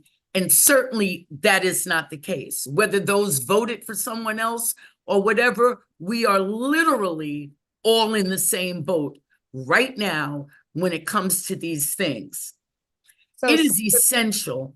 It is essential that my beautiful sisters that are on this call with us tonight, sis, I need you after this or tomorrow to take out your phone and do a little relational organizing. Everybody's not going to sit for the phone bank. Got it. Everybody's not knocking doors. Got it. But everybody has friends in their phone where we can check in. Early voting ended today at 5, but we can check in with our friends, not just are they going to vote or did they vote or they're going to vote on Tuesday. We need to make sure that our friends are talking to their families. If your elder has the vote by mail ballot and nobody took it for Aunt Lucy to get it there, I need everybody to make sure that Aunt Lucy and people like Aunt Lucy will have their vote by mail ballots returned. Mr. Baker, I want to, before you wrap up, I want to ask you very quickly, because you made a very good point. For anybody in New Jersey, if ballots are still out, it is important information if you can just share that you can still turn those ballots in. Those ballots could be turned in on election day. They could be turned into any election, official election place where you can turn them in, or in a box that where they belong. That's a certified box. So that is very critical information. And I know we on time, we would love to get more information, but is there any other a website where people can go and get critical information of polling locations in New Jersey? You can go to the Secretary of State's website, which would be on nj.gov. We have a wonderful sister, shout out to Tahisha Way, our Secretary of State, who has done a wonderful job. Every single county has several boxes that can be dropped. If you must put it in the mail, if it is postmarked by Tuesday, that vote will be counted. Again, Secretary of State, nj.gov. Everything to look up to make sure you know where your polling site is, just in case because of redistricting or whatever that it has changed. And while we're talking, I'll put in the chat anything else that I think would be most helpful to all of us. Thank you so much. Thank you so much, Sister Estina. Thank you for all of that information. And I want to go over, and I know, sisters, it's always very good information. And we have a very full panel tonight. But Sister Attorney A.B. Burns Tucker, Prop 50. And we Yes. talk about Prop 50 because not only are there elections for open positions of whether or not it's governorships or city councils, county councils, but there are also important ballot measures. Can you talk to us very quickly about Prop 50, what's at stake, and what we should do to make sure that everybody is aware of getting information to our fellow sister and brothering in California? Absolutely. So, first of all, thank you for having me. I'm excited to be here to talk to y'all about Prop 50. I'm a California girl born and raised up and through the coast. So this is near and dear to my heart. Prop 50, point blank period, is about us not just redrawing district lines, but giving a hard line stop to the Trump administration and being like, you cannot play with us like this, right? We had a phone call go to Texas. They told Texas to redraw its district lines because he wants more power in the House. The more power he has in the House, the less checks and balances we have. So the response to Texas, without asking their voters what they wanted to do, just going behind closed doors and redrawing their district map so that Republicans have more power. In response to that, Governor Newsom came up with Prop 50, right, which is the Election Rigging Act, right, or Stop Election Rigging Act. There's only one thing on your ballot. If you are a California voter, right, if you are already registered to vote, then you should have received a mail-in ballot, and there's only one thing on the ballot, which is Prop 50. And what Prop 50 allows California to do is temporarily redraw some of its district lines so that it possibly is more Democrat leaning, right? So it would counter and balance whatever Texas did in their state, and it would be more Democratic leaning. What is different from California than from Texas is, one, it's temporary in California, right? Texas gerrymandered in the middle of a term. They ain't supposed to be gerrymandered, or they're not supposed to be redrawing their district lines until 2030, right? When the census comes out. So they decided to do it in the middle so they could help their homeboy win some stuff. And California was like, all right, cool. Well, instead of us being shady about it and just redrawing and moving stuff around, we're going to ask the voters. We're going to present the map to the voters, let them see what y'all getting, let them see what it's going to look like, and we'll let the voters choose. So it's on us. For every voter, for every person in California who had never said, oh, if it was in the 60s, I would have been marching. Today is your day, right? Today is your day now to step up and get active. They didn't beat us. Forget the 60s, baby. We are in the 40s at this point. When you look at the economy and the way we are being treated, right, up and down throughout the United States, we back there now. So this is our chance. They went low, we're gonna squabble up. So when you get your ballot, you need to mark yes on Prop 50, which will allow us to temporarily redraw these districts, and then back in when we get to 2030, it goes back to the independent people who drew the maps and let them do their thing. In addition to that, we have to be talking to any and everybody we can who is in California.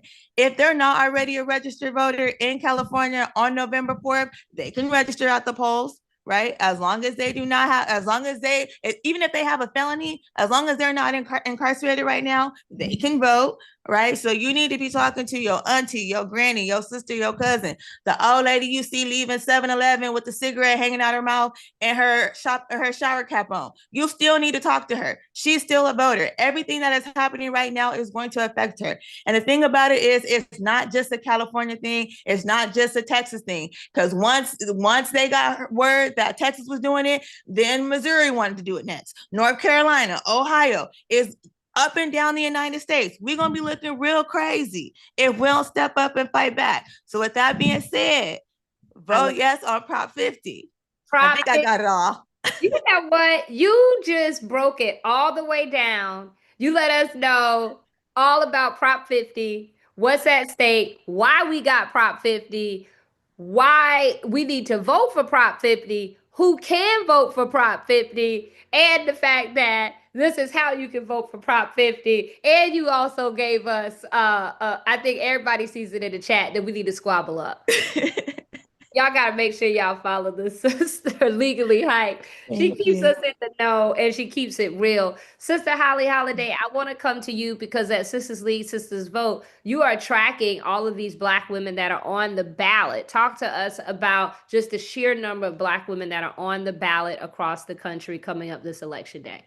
Absolutely. Well, as you know, I over-index in Black women, and I think this year Virginia gets the star. We are tracking 39 Black women running for office up and down the ballot in Virginia.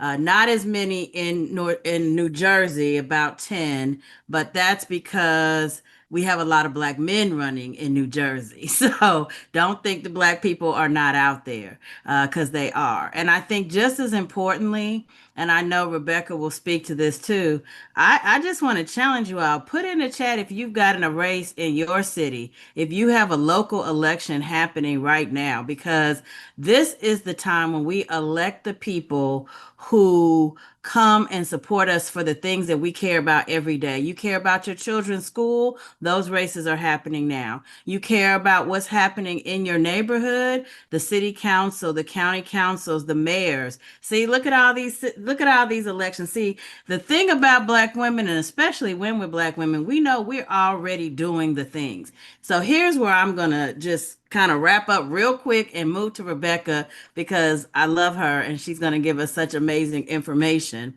And that is two things. First of all, if somebody asks you what's the plan is to frickin' vote and vote this week. Cause I know y'all, they're coming to y'all like they're coming to us. What's the plan? What we gonna do? How we gonna get out of this? This is the time. Start voting the people now. These local elections matter. I happen to be, even though I'm totally repping Kansas City because I just came from there, I happen to be in Maryland. The governor is taking care of SNAP for people in Maryland. The mayor in DC is taking care of SNAP. These elections matter. They have other resources that can help fill some of these gaps if you vote for the right people. And it's happening this week. So that's one. And the second thing I want to tell you is you have the power. This is not about you saying, I like so and so and I like so and so. No. You start with what you need and you show up and tell them, if you want my vote, here's the things you need to be voting about. Here's what I need you to say. I've been reminding people, you're upset because you don't think Representative so and so is showing up right, or you don't like how they're doing this. You know why they're doing that? Because the people in their district are not telling them to do nothing different. You want your people to do something different? It starts on November the 4th and continues when you continue to instruct them. I need all the women on this call to channel their boss energy and get in the game. And I'm going to pass it back to Joteka so she can I talk about love Rebecca and it. all Get the in the wonderful game, things. boss up, get in the game, squabble up. I love it. Sister Rebecca, first of all, y'all, can we just show Sister Rebecca a lot of love in the chat? She is the first Black woman to serve as the president and CEO of the Fair Election Center. This is a really big deal because there are going to be lots of people, hundreds of thousands, millions of people casting a vote on this Tuesday. Many have already casted a vote in early voting period. Can you talk about the importance of protecting the vote and what are some of the measures that we should be doing for ourselves to ensure that we're protecting our vote? Thank you so much, and I feel the love. I have to shout out my fellow Nebraskans because I see some of them in the chat. I'm originally from Omaha, Nebraska, but I live in the DC area now. So shout out to the Midwest. I see you, Holly. We're both Midwest girls. So here's the thing. There is no such thing as off-year elections.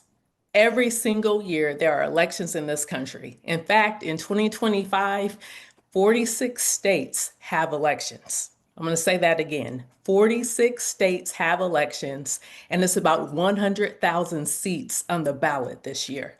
And just to give you context, there's a little bit over 525,000 seats, period, elected or appointed positions in this country. But just to let you know, 100,000 seats are at stake in this election, which is why I need everyone to constantly, not just this year, but going into the midterms next year, double check your voter registration. Because the thing that we're seeing all across the country is that people are being purged. They're being removed from voter rolls. So you vote on Tuesday if you haven't done early voting yet, if your jurisdiction allows. But going into next year, I need you to put this on your calendar as a monthly reminder. Check your voter registration. We're seeing certain states like Georgia say, well, if you don't turn out to vote, then we could go ahead and kick you off the rolls. We also know there's going to be more mischief going into next year. And so Tuesday, November 4th, Election Day, this is the run up to 2026 and to the midterms. Everyone keep your eye on what happens on Tuesday. There's a couple of things I need to lift up. This administration announced that it's going to be sending Department of Justice election monitors to California and to New Jersey.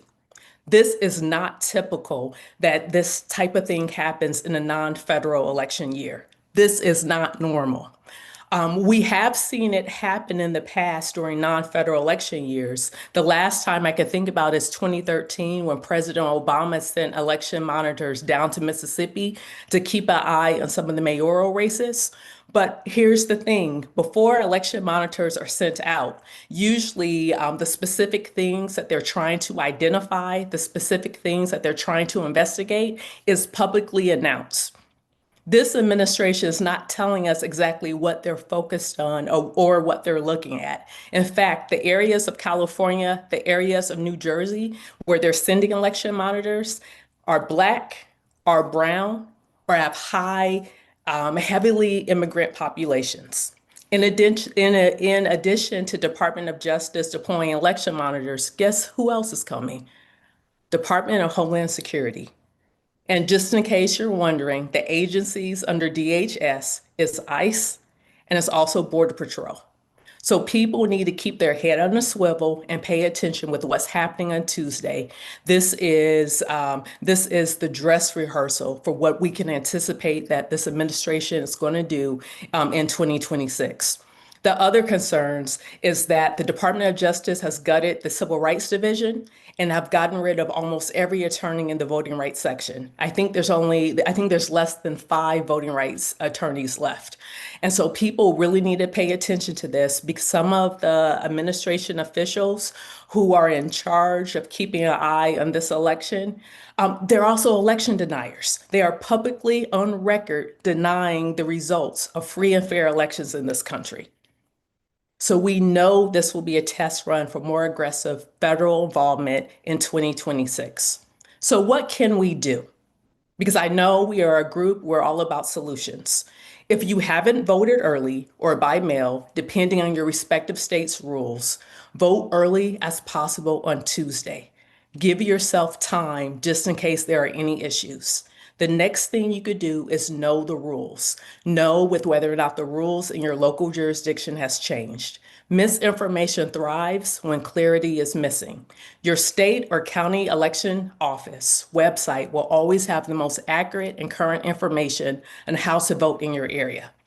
The other thing that you've already heard today, if you are challenged, if you witness or experience any issues in casting your ballot on Tuesday, call the Election Protection Hotline, 866-R-VOTE, 866-687-8683. It's very important that we have a record of what's happening because for organizations like Fair Election Center, for organizations like NAACP or the LDF, if we're going to do lawsuits to make sure that we have election protections going into 2026, we have to know what's happening on the ground. The final thing is, like I said, Tuesday is the test run for midterm elections. Go to Fair Election Center's website, Sign up to be a poll worker in your community. So next year, you could be a poll worker in your community, which means you're assisting your friends and neighbors as they are voting going into 2026. On Fair Election Center's website, we have nonpartisan voter guides for all 50 states plus DC, which provides basic information and everything you need to know with how to get registered to vote and then how to vote. We also have nonpartisan third-party voter registration guides, meaning if you are part of the D9, a civic organization, if you're part of a religious organization, any type of community group, if you want to be able to register people to vote in your area, you need to understand the rules and how you can do that. You can find that all on our website at fairelectioncenter.org. Thank you all so much. And if you haven't voted already, make sure that you have your plan to vote and you are voting on Tuesday. Thank you. Very powerful, informative panel. And Sister Gayleen just texted me or DM me to share that the NAACP filed a lawsuit just Friday in Virginia. So everything is really at stake. Thank you all so much for your Before we end, I gotta do one Win with Black Women shout out. Is real Yes. quick. I want to remind people that they can actually even go to the winwithblackwomen.org website and you can actually pull down a sample ballot because again, local elections, you can also get election reminders. So it's not too late to do that so that you know what you're doing if you haven't already voted before you go. Just wanted to share that. Thank Go you right to so Win with much Black. for You that. already go. It's already there for you. Go so many places. The most important thing is to vote. Thank you, ladies. Thank you so much. Sisters, we have been talking about voting, the power of voting, why we need to vote. And I'm super excited for, first of all, the grace of this next sister who is joining us. She is someone who we all love. We watch her on CNN every single night. We love what she does, but she has just authored an extraordinary book. I have already started diving into it. A Dream Deferred, Jesse Jackson and the Fight for Black Political Power by none other than the extraordinary award-winning journalist, Abby Phillip. Welcome to Win with Black Women, Abby. Abby, what Hey. girl? We be on here Yes. like CNN, girl. We be on the late night. It's over 2,100 sisters on this call tonight. And we are That is so amazing. yeah, we are so honored. The one thing I could say about the Win with Black Women Sisters is that we are going to stay and get the information. We are going to support, and we're going to Yes. lift up our sisters. So, first of all, my sister, my friend, my soror, congratulations. I've been diving Thank into you. this, and I think all the conversations that we heard tonight, starting with Congresswoman Ayanna Pressley and Dr. Malveaux, and just this amazing panel we just heard, or hearing Rachel Norlander and Dr. Cole just remind us of faith. I think Yeah. it speaks so beautifully to what you chronicle in this book, Reverend Jesse Jackson's Yes. faith and belief in our people, the faith that he instilled into America, and the political savvy and strategy that he employed that forever changed the dynamics of American political power, and particularly Black political power. Yeah. And Jateka, first of all, thank you so much for having me on tonight. I'm seeing all my sorors in the chat, all my sorors who are on the call. It's great to hear from all of you. And in a way, this call could not be more aligned with what this book is about, because this book is about where all of this organizing instinct that you just heard over the last hour and a half, where all of that came from. And so much of it goes back to what Jesse Jackson taught, what he taught people like Donna Brazile and Mignon Moore and Dr. Leah Daughtry and so many others, Yolanda Caraway. He taught actually so many Black women. Maxine Waters was in his campaign. He taught them how to organize, how to use their political power, how to use their economic power. Hearing Dr. Malveaux talk about using economic power, and I immediately thought about what Jesse Jackson spent his whole life doing and what he tried to insert into politics.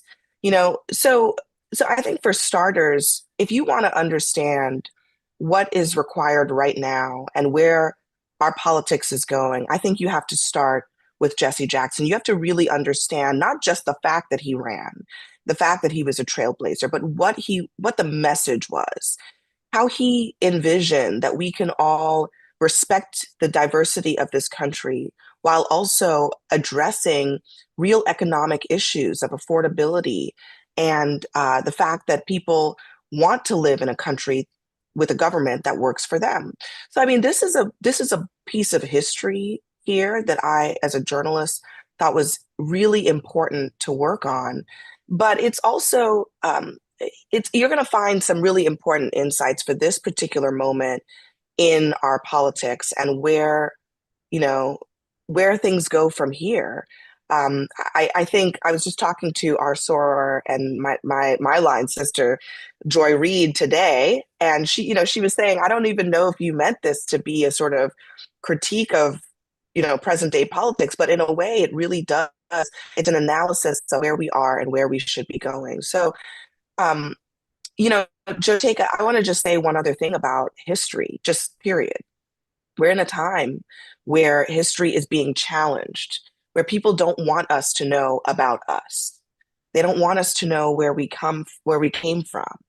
They don't want us to talk about it. And certainly a lot of this kind of history is not ever even written about, and certainly not written about by people who look like me. So from the beginning, this to me was about making sure that we are participants in the writing of our own history. And it starts with understanding people like Jesse Jackson, who really paved the way for so much of what we are experiencing and living with right now. I think what's evident and throughout the book, you talk about the people that and you actually interview and have conversations with a lot of the people that he inspired. And I think so many people, they have a Reverend Jesse Jackson story. Yeah. Even I have a Reverend Jesse Jackson story. I was maybe 8 or 9 years old when Reverend Jackson came to my small town of 1,400 people, Johnsonville, South Carolina, for a strike for workers who were striking at the local plant. Cleola Brown actually was the lead organizer and bought Reverend Jackson. And that was really for me, seeing Reverend Jackson, hearing him say, I am somebody, did something for me as a young person to want to be an activist. And so I think there's so many stories of people who got their start in politics on Reverend Jesse Jackson's campaign, 80, 84, 88, the fact that they learned. I think the most important aspect of politics is that all politics is local, and Yeah. you gotta stay with the people. And I think that's what Reverend Jackson did. If you could just talk a bit about, because you opened the book with how you went to Chicago after you was on the phone and he agreed to interview with you, and you sat down with him. Can you just kind of recall, like, just sitting across from him and just gathering Yeah. history? Yeah. I mean, this was during COVID, and I didn't know if he would be okay with me coming, into his space and sitting down with him. But he was, eager to talk, and sitting down with him and hearing with so much clarity how he saw what his mission was in these campaigns.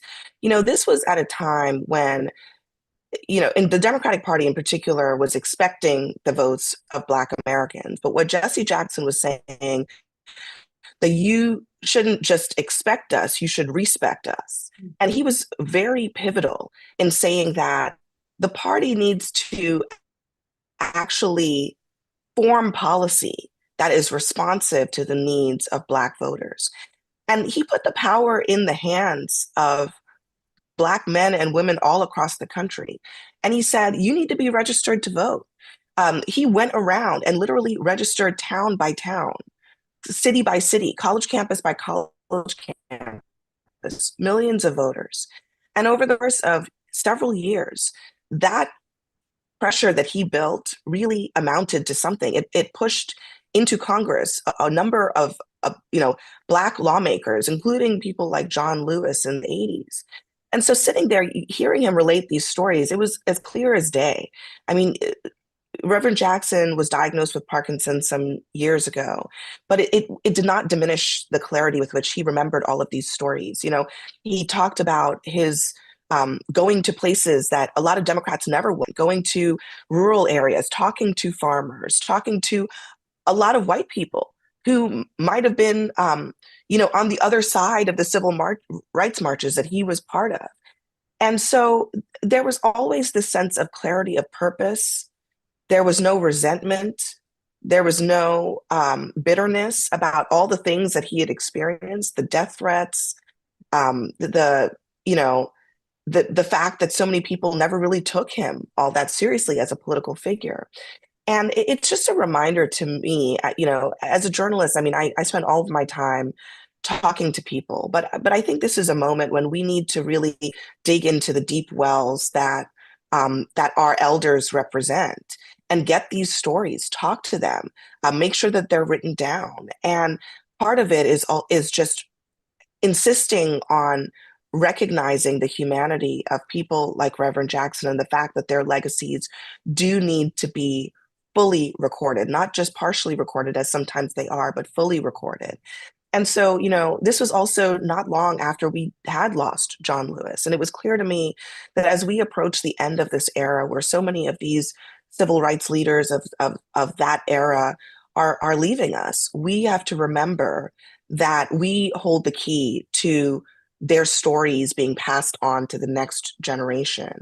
And so it was really my honor as a journalist to be able to sit there and to tell these stories, to hear from so many of his staffers, to hear from so many of the incredible women who we know, the Black women community know them so well. But when you talk to these women, they all say that they are in politics today. They know politics today because of what Reverend Jackson taught them. And my goal in writing this book was to capture that, to capture what he was all about and really put it down for history and for posterity so that it really can't be erased. Once it's been written down, they can take it off the bookshelves, but that physical book is still there with us, and that's incredibly important. Oh, that's so powerful, Abby, that, we do have to tell our own history, particularly in this Yes. moment. Now, there are more than 2,000 sisters on this call, and we also have overflow on YouTube watching as well. How can we get this book? One thing we love to do at Win with Black Women, we love to get good books. We love to support our sisters. So I am asking everyone if you can, show some love, show some support. If you can, we know that times are tough for a lot of people. If you have the ability to purchase this book, we ask that you purchase this book. If you have the ability to purchase this book to gift to someone, gift Yes. to someone. If you want to purchase several books and gift them to students, I'm sure there are opportunities for you to do that. But if you can't do anything, just make sure you lift up this book. Follow Abby Phillips, tweet or Instagram, put it on your stories, on your threads, on Spill, talk about this book. But we have dropped in the chat all of the links, but tell us where we can go get this book. And I believe we have a slide that we can put up with the QR code. And I saw somebody in the chat talk about supporting local Black bookstores. Please do that. If you know of a great local Black bookstore that you love, I just did an event today in DC with Loyalty Books. Support them, buy books from them. But you can always get it in other places, Amazon. If you like to listen to audiobooks at Audible or Google Books. But I also think, look, if you have a young person in your life who you're not sure understands this history, this is a book for them because, my age, I was born just a few weeks after the end of the 1988 election. And I know that so many people my age and younger some of them don't even have a clue that this happened, that a Black man in the 1980s had the audacity to run for president and to come in second place in the Democratic primary. And I do think that this book can be such an important resource for the next generation to show them, first of all, that ordinary people, just like Jesse Jackson was when he was a young boy growing up in Greenville, South Carolina, ordinary people can do extraordinary things. And also, the lesson of what our political power can do is super important. So, you know, if you got it already, get it as a Christmas gift for a friend or a family member. It's on Amazon. But this is really about passing on what we know and not letting it fall to the wayside. And I appreciate every single one of you because I know so many of y'all are watching every single night. I see the messages and the tweets. I appreciate you so much, and thank you, for being there for me every step of the way, every step of the Thank way. you so much, Abby, for being with us tonight. Sisters, please make sure you get this book. It is a great, great read. It's a great history lesson. And you're going to see a lot of names of a lot of women that you know from Win with Black Women, a lot of sisters, a lot of women who've graced this stage that are in this book, that are part of this story. We want to thank you so much. And Abby, we can find you on all things social at All Abby. social media. Abby D. Phillip. Oh, and if you want to know about the book tour, I still have a bunch of stops coming up. abbydphillip.com. Simple, easy. Very It has all that simple. information. Yeah. AbbyPhillip.com. And you can catch her every night on CNN, keeping everybody straight and keeping us all informed. Thank you so much. We love you. We love you. We love you. Thank you. Thank you. Thank you so much. Sisters, we are almost at the end of our agenda, but before we end it, it would be robbery if we did not talk to you and brought to you two experts to share with us information about relief and aid in this country, and also for our brothers and our sisters on the island of Jamaica. And I'm so honored to bring back to the stage. She is a Win with Black Women OG, Dr. Nana, and also Dr. Jodian. How are you? Welcome, welcome, welcome, welcome. Wanted to give the Win with Black Women floor over to you to talk about the importance of relief efforts, not only in this country, but also for our brothers and sisters in Jamaica. And how can we support and how can we get relief if we need it? Thank you so much, Don't Take. First of all, congratulations on your award and just this platform and all the women, the sisters, the elders, everyone just pouring into this space. It's always been a pleasure to be a part of this space. And, you know, this space is what mobilized us as physicians to like do more. Shared Harvest, for those who don't know, I run Shared Harvest Foundation. We mobilize and deploy healthcare workforce in times of disasters, pairing service with student loan debt relief. And we started back in 2018, 3 ER doctors that were looking at the crisis of medical education debt and mental health. And we wanted to figure out how do we get people still dialed in our community, but support their financial securities. And so we created, you know, frontline professionals doing this work to rebuild and recover communities. And that is what we need right now, right? We were thinking about that back then, but we all need to dial in our special ways. And some of us have to work within the confines of the system, but we do need to be able to mobilize outside the system together to do this work. Congresswoman Presley, she laid it down about the SNAP and what is that crisis of food security. I just wanted to put that in context because behind me is my son and his soccer team.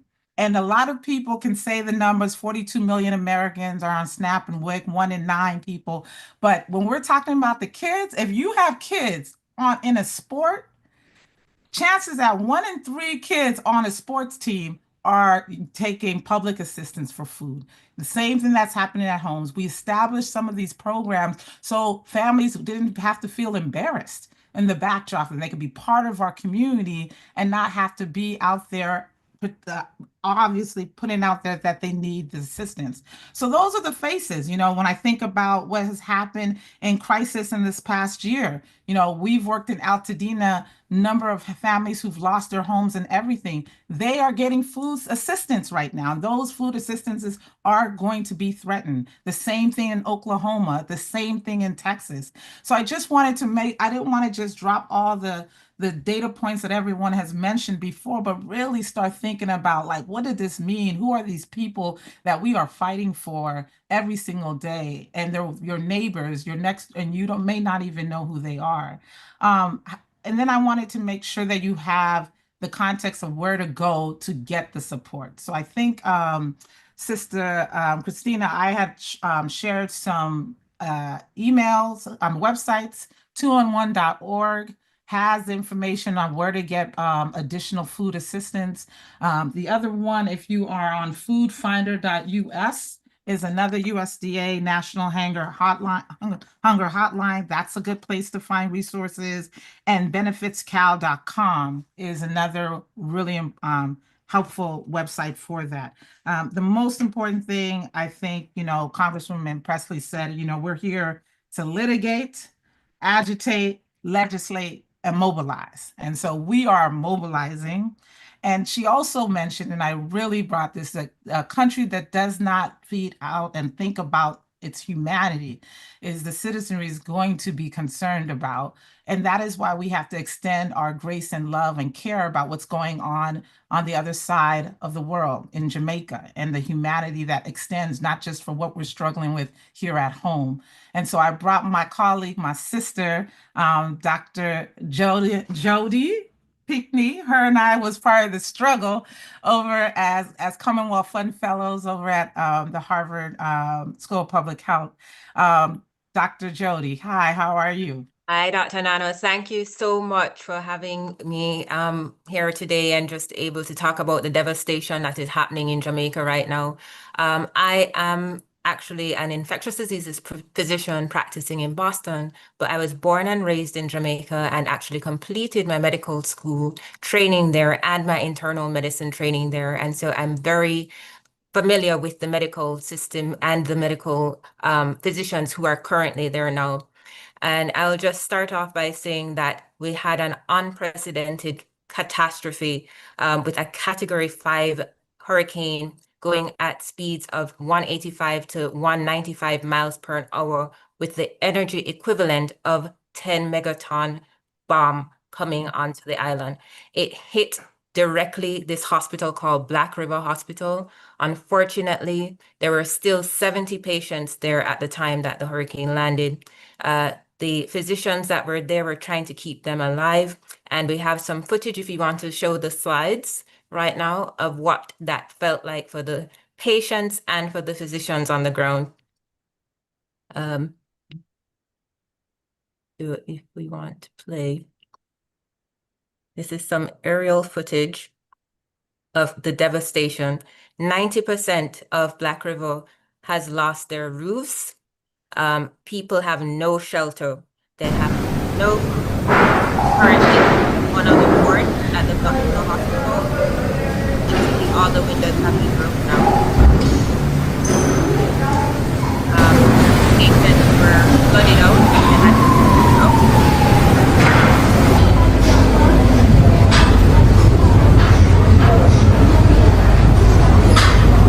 I am here, want to go home, want to know how my families are, how my residents are.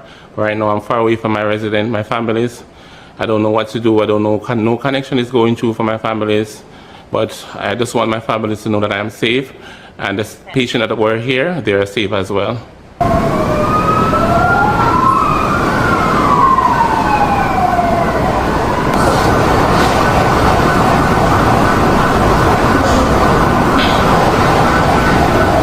We are on the children ward right now, and what we're seeing is that this is a PD ward here, where most of our babies will admit on this ward and stay in this ward. So in order for them to get their medication and get well and go back home to their family. To me, it's a great loss. We're here right now.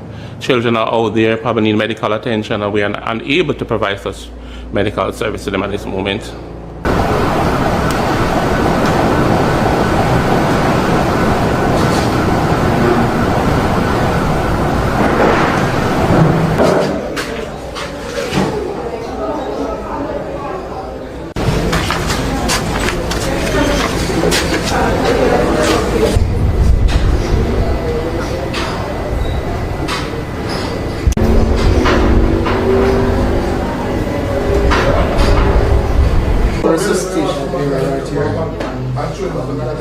We lost the roof, so everything was falling. Patients that cannot leave, or So we're doing a triage to see who we can get. Well, like I said, we tried to clear the hospital as much as possible. Some patients were on another ward, so we had to carry them to the top floor, which essentially caved in, so we had to move them back to the ground floor. In the accident and the emergency area, it started flooding, so we had to be there pushing out the water. You had leaking from all over, windows being broken, and you could see zinc flying all over from the outside just from looking out. So it was scary. The light went, of course. We had a generator, but I think essentially had to turn it off because that would have posed a risk for fire. So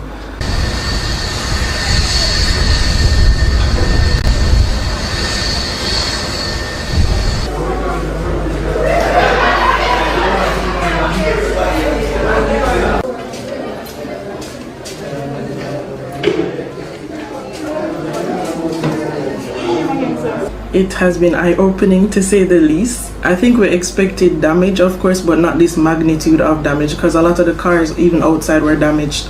There's not one area that is without wreckage. So I feel like going forward, it will pose like maybe some changes in how we as a nation prepare for hurricanes. I mean, you could do as much as you can, but to be honest, some of the damage was inevitable, but at least based on this, we can better assess and gauge, okay, what to do going forward. But it has caused a lot of people to be homeless. Doctors, nurses, auxiliary staff, as well as patients. Thank you. Thank you so much. And it's very heartbreaking to see that and to see the reality of what's happening. I want to, as we close, I wanted to get, are there websites or? Yeah, so I'm currently recommending for the support of the Jamaica Medical Doctors Association and the Medical Association of Jamaica. These are the physicians that are on the ground. In fact, one of them is now in critical condition. As you can see, some of the roofing had fallen in at the time. Similar to the Black women in the US, the Black women in Jamaica are having a maternal crisis. One pregnant lady died. She was 8 months pregnant at the time. And so they really need our help. Please, please, please, you can follow me on LinkedIn. You can follow me on Instagram at Jody and Pinkney. And I have the resources to link you to the Jamaica representative, Dr. Mindy Fitzhenley, who is leading. She's getting volunteers down who can really bolster or own local physician group as they really need our help. Some of them are homeless. Some of them are themselves facing food insecurity right now during this time. So please find us. You can find me at Jody and Pinkney. And thank you. And I just wanted to take all of the information that you have shared and all of the links that you have shared that we've also received prior and ensure that it is in the recap email that goes out to our listserv for close to 200,000 sisters within the network. I did want to point out in the chat that there is a question in the chat asking if there is an opportunity for the National Medical Association to provide support. And I know both of you are active members of the National Medical Association, but I did want it to. Yes, I think this is also a great opportunity for them to provide support. So please, I will reach out to the National Medical Association. I'm very thankful for all the support outpouring. Although thank you to Nana again for giving me this opportunity. And thank you to everyone praying for Jamaica. We really, really need your prayers right now.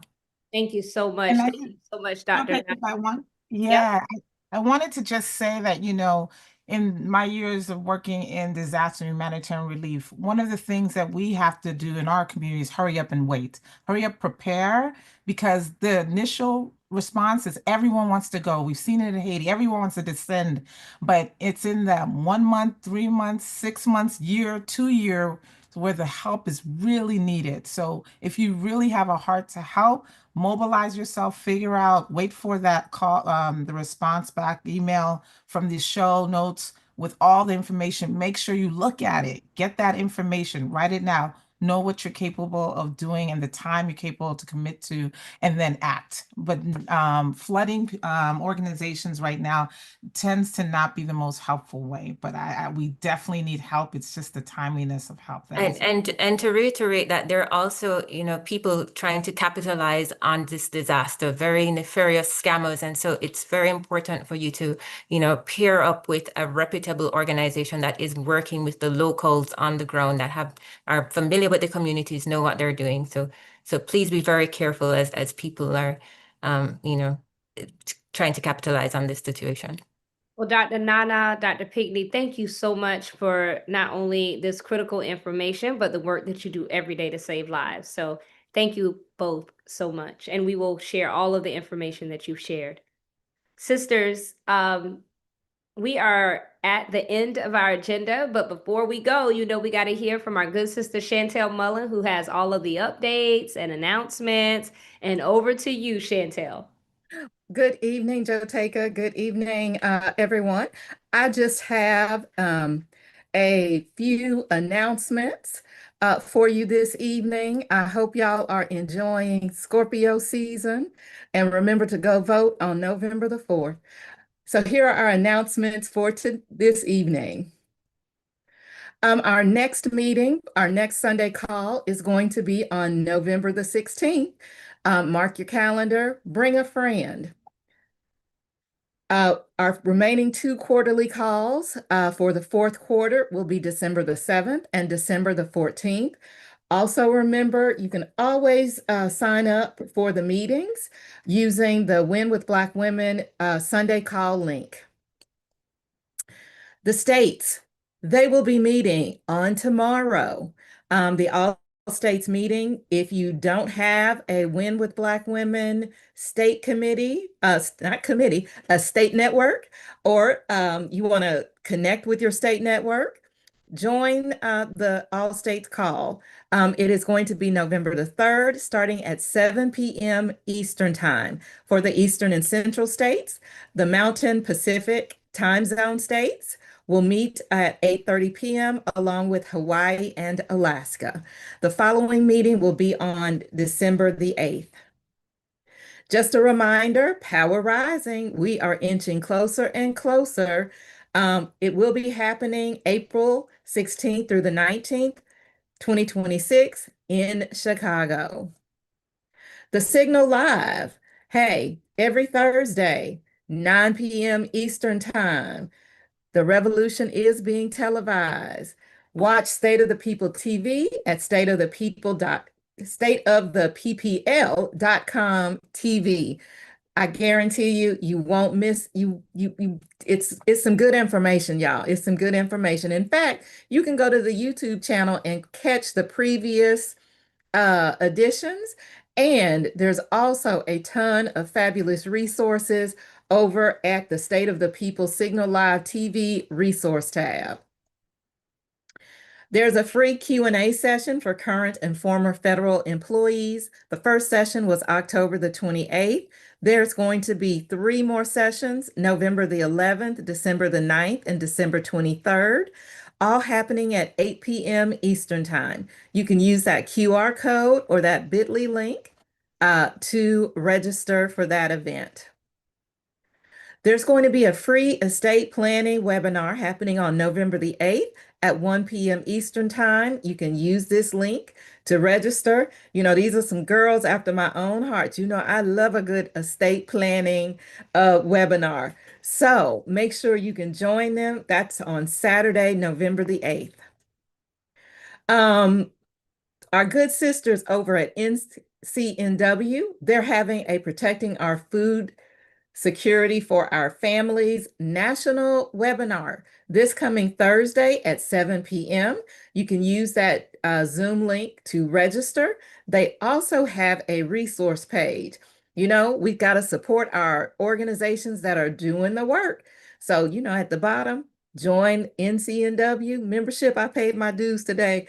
I forgot, y'all, had to pay a late fee, but I'm in and I'm a member.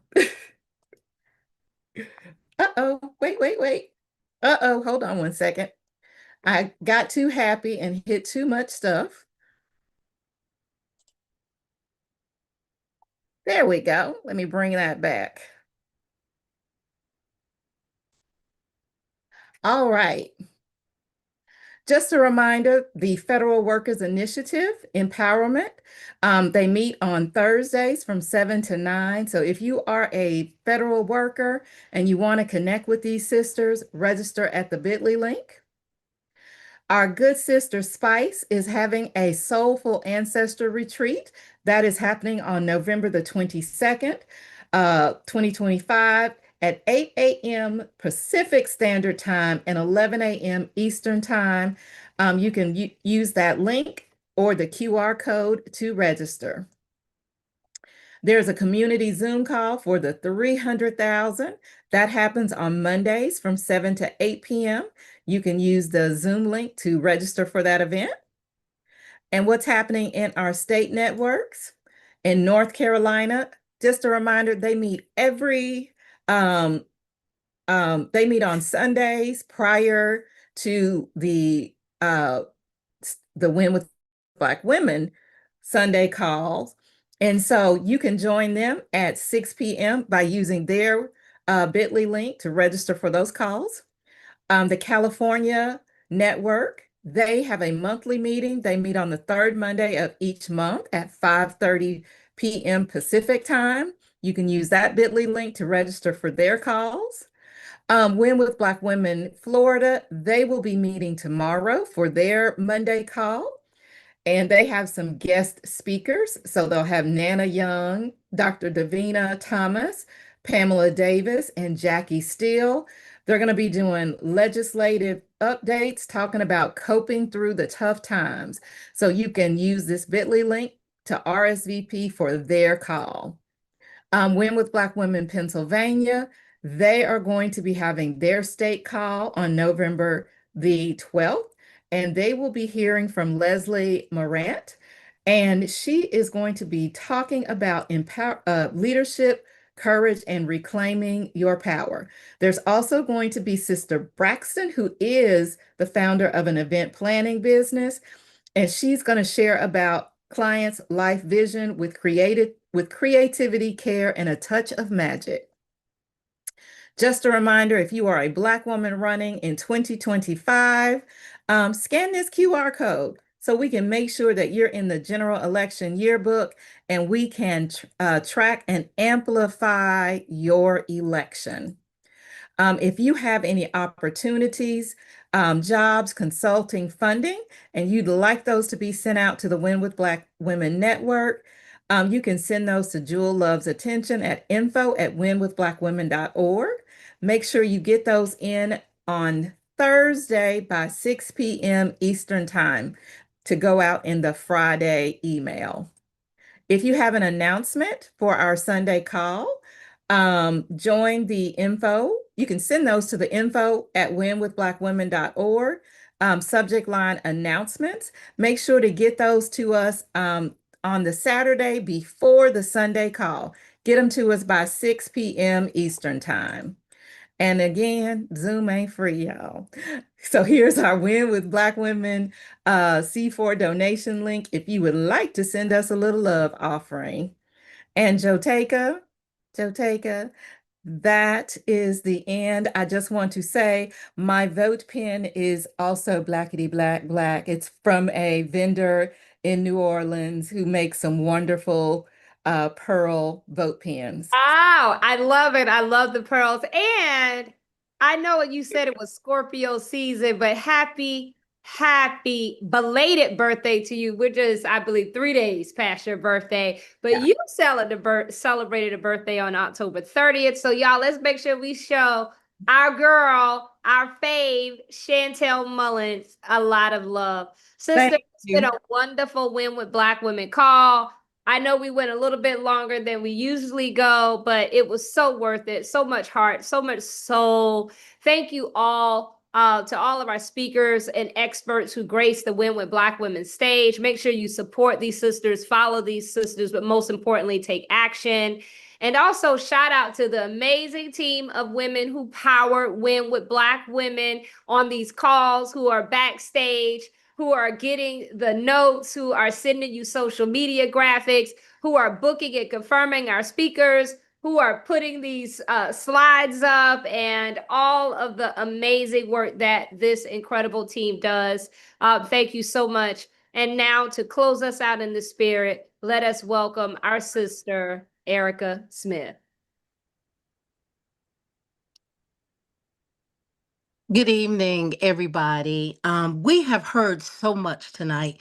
We've been empowered, and we know what the task is before us as we squabble up for the week. I want to remind us of two quick scriptures.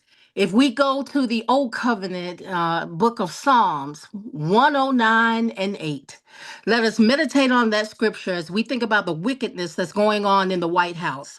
Let us be encouraged to lean on that scripture in prayer and understand that the words say, may his days be few in office, and may another take his place. And so that's what we're praying about in the wickedness in the White House and all over this land where we have elections, where people are not serving the people of God. We need to remove them and we need to put others in their place. And finally, as we're talking to church members and neighbors and friends and sisters and cousins and children and everybody, as we're talking to them and sharing, I know that they join us in being fatigued and tired with what is going on in this nation. And so we need to do and tell them what Jesus said in John, the book of John, chapter 21, verse 6. If we're tired of coming up with empty nets, if we're tired of people serving without integrity, if we're tired of fishing all night long for the right opportunities, then we need to tell people when they vote on Tuesday, they need to cast right. In these elections in Virginia, elections in New Jersey, these gubernatorial elections, mayoral elections all across the nation, school board, every election is important, and let's make sure we vote. We are thankful for the Congresswoman who reminded us what we have to do. We've got to litigate, agitate, legislate, and mobilize. And so as we're preparing our bodies to do the work of what our minds have understood tonight, let us close in prayer. Eternal God, our keeper and our strength, we pause in this sacred moment to lift our hearts toward you. You are the one you sit high, but you stoop low enough to hear the cry of your daughters. Lord, we come praying for this nation. We pray for democracy that feels weary, for truth that's been trampled, for justice that too often feels delayed and denied. But we know you, God. You are the same God who brought down the walls in Jericho, who set the captives free, who used women with courage and conviction to shift the course of nations. So tonight, we declare America shall remember her promise. We speak life over a democracy that seems divided, and we decree unity where there's been confusion, righteous leadership where there's been greed, and compassion where there's been coldness of heart.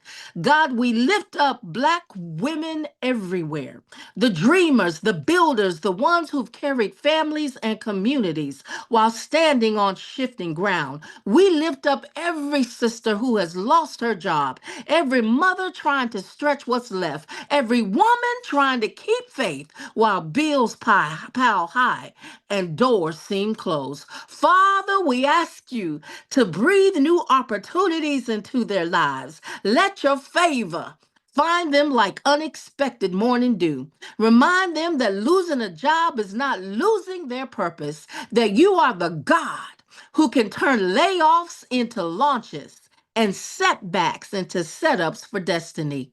We come tonight, and all that we heard, we are not in despair. We stand defiant in our faith and empowered by your will. We come as the daughters of Harriet, granddaughters of Fannie Lou, sisters of Shirley, and mothers of tomorrow's revolution. God, we are tired. but we are not through. While others play politics with people's lives and shut down the government, we declare that you are still seated on the throne and you expect your people to stand up in the streets. Lord, children are going hungry while billionaires keep growing fat on predatory capitalism. Workers are struggling while CEOs fly private jets on the backs of a broken system. But God, are we funding our own oppression? Let us operate in the wisdom that we gained tonight. Let us squabble up, God, and teach us to invest in liberation, not incarceration, to invest in education and not domination, and to keep fast and hold of our hope, not despair. We lift up this nation, 22 states showing negative growth, communities wrestling with inflation and indifference, and yet we refuse to bow to economic pharaohs or political pharaohs. Give us, oh God, the courage of Esther, the strategy of Deborah, the persistence of the woman with an issue of blood, and the boldness of Jesus to flip over these tables of injustice. Tonight, we recommit to the work, the love, the light, and the leadership of Win with Black Women, to love like freedom, to organize like justice, to speak truth like thunder. Breathe your spirit over every heart on this call. Make our outrage holy and our action unstoppable. As we move forward, remind us we are not powerless, we are powerful. We are not forgotten, we are favored. We are not finished. We're just getting started. And when power forgets compassion and privilege forgets people, raise us up in prophetic power. Raise your people up so we will not forget you. Let justice roll down. Let equity rise up. And let your daughter stand flat footed, unbought and unbossed, because we believe your power is greater than any shutdown. Your love is stronger than any recession. And your spirit will build what this nation tried to tear apart. In the matchless, marvelous, liberating name we pray. Amen and ashe. What a powerful, powerful closing in the spirit. Thank you so much, Sister Smith, for that. Sisters, I know we have closed in the spirit, but I have a very important announcement, and I hope we're able to put up the slide. But our good sister, and first of all, congratulations again to Sister Melanie Campbell, who celebrated 30 years of leadership legacy. She is the coalition builder. Let's show Sister Mel Campbell all of the love. She has been serving us for 30 amazing years.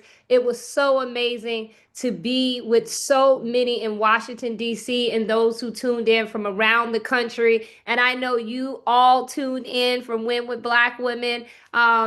And celebrated our good sister Melanie Campbell just a week ago. So congratulations to Sister Mel. But I wanted to highlight that the Black Women's Roundtable is launching a Wealth Builder series. It is starting, it's been going on, but from October 22nd is when it started, and it's still going through November the 20th.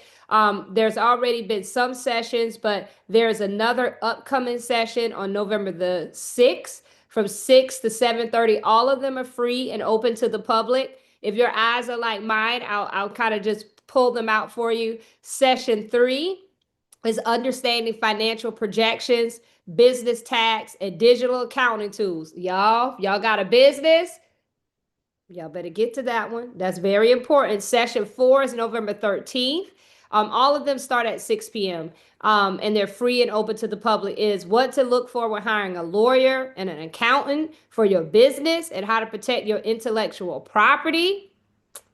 Telling y'all better go to these sessions. Session 5 is November 18th. How to use digital marketing, branding, and e-commerce tools for your business. And session 6 is on November 20th, is how to use AI tools for your business. Now, if you got a business or you're thinking about a business, these are incredible tools. So shout out to the Black Women's Roundtable, the National Coalition on Black Civic Participation, the Thomas W. Dortch Jr. Institute in Claflin. I'm sorry, I'm saying Claflin. I got South Carolina on my heart. Clark Atlanta University for bringing these wealth building sessions to us. So thank you all so much for joining us tonight. For sisters who are interested in attending a breakout room, we have a just want to hang out. We have a wellness check-in. I like to call that the Chantel Mullen Super Soul Sunday. Sis, how you doing? And then the federal workers. If you want to try to figure out how to get to a breakout room, you just click breakout room at the bottom of the Zoom. If you don't see it, click more. You'll be able to find it and you can pop into a room and enjoy conversations with other sisters that are on this call tonight. Thank you all so much, and we will see you on our next call. And thank you again. May you continue to win with Black women.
All right, y'all. I'm finna shut it down. Shutting it down. We're shutting it down.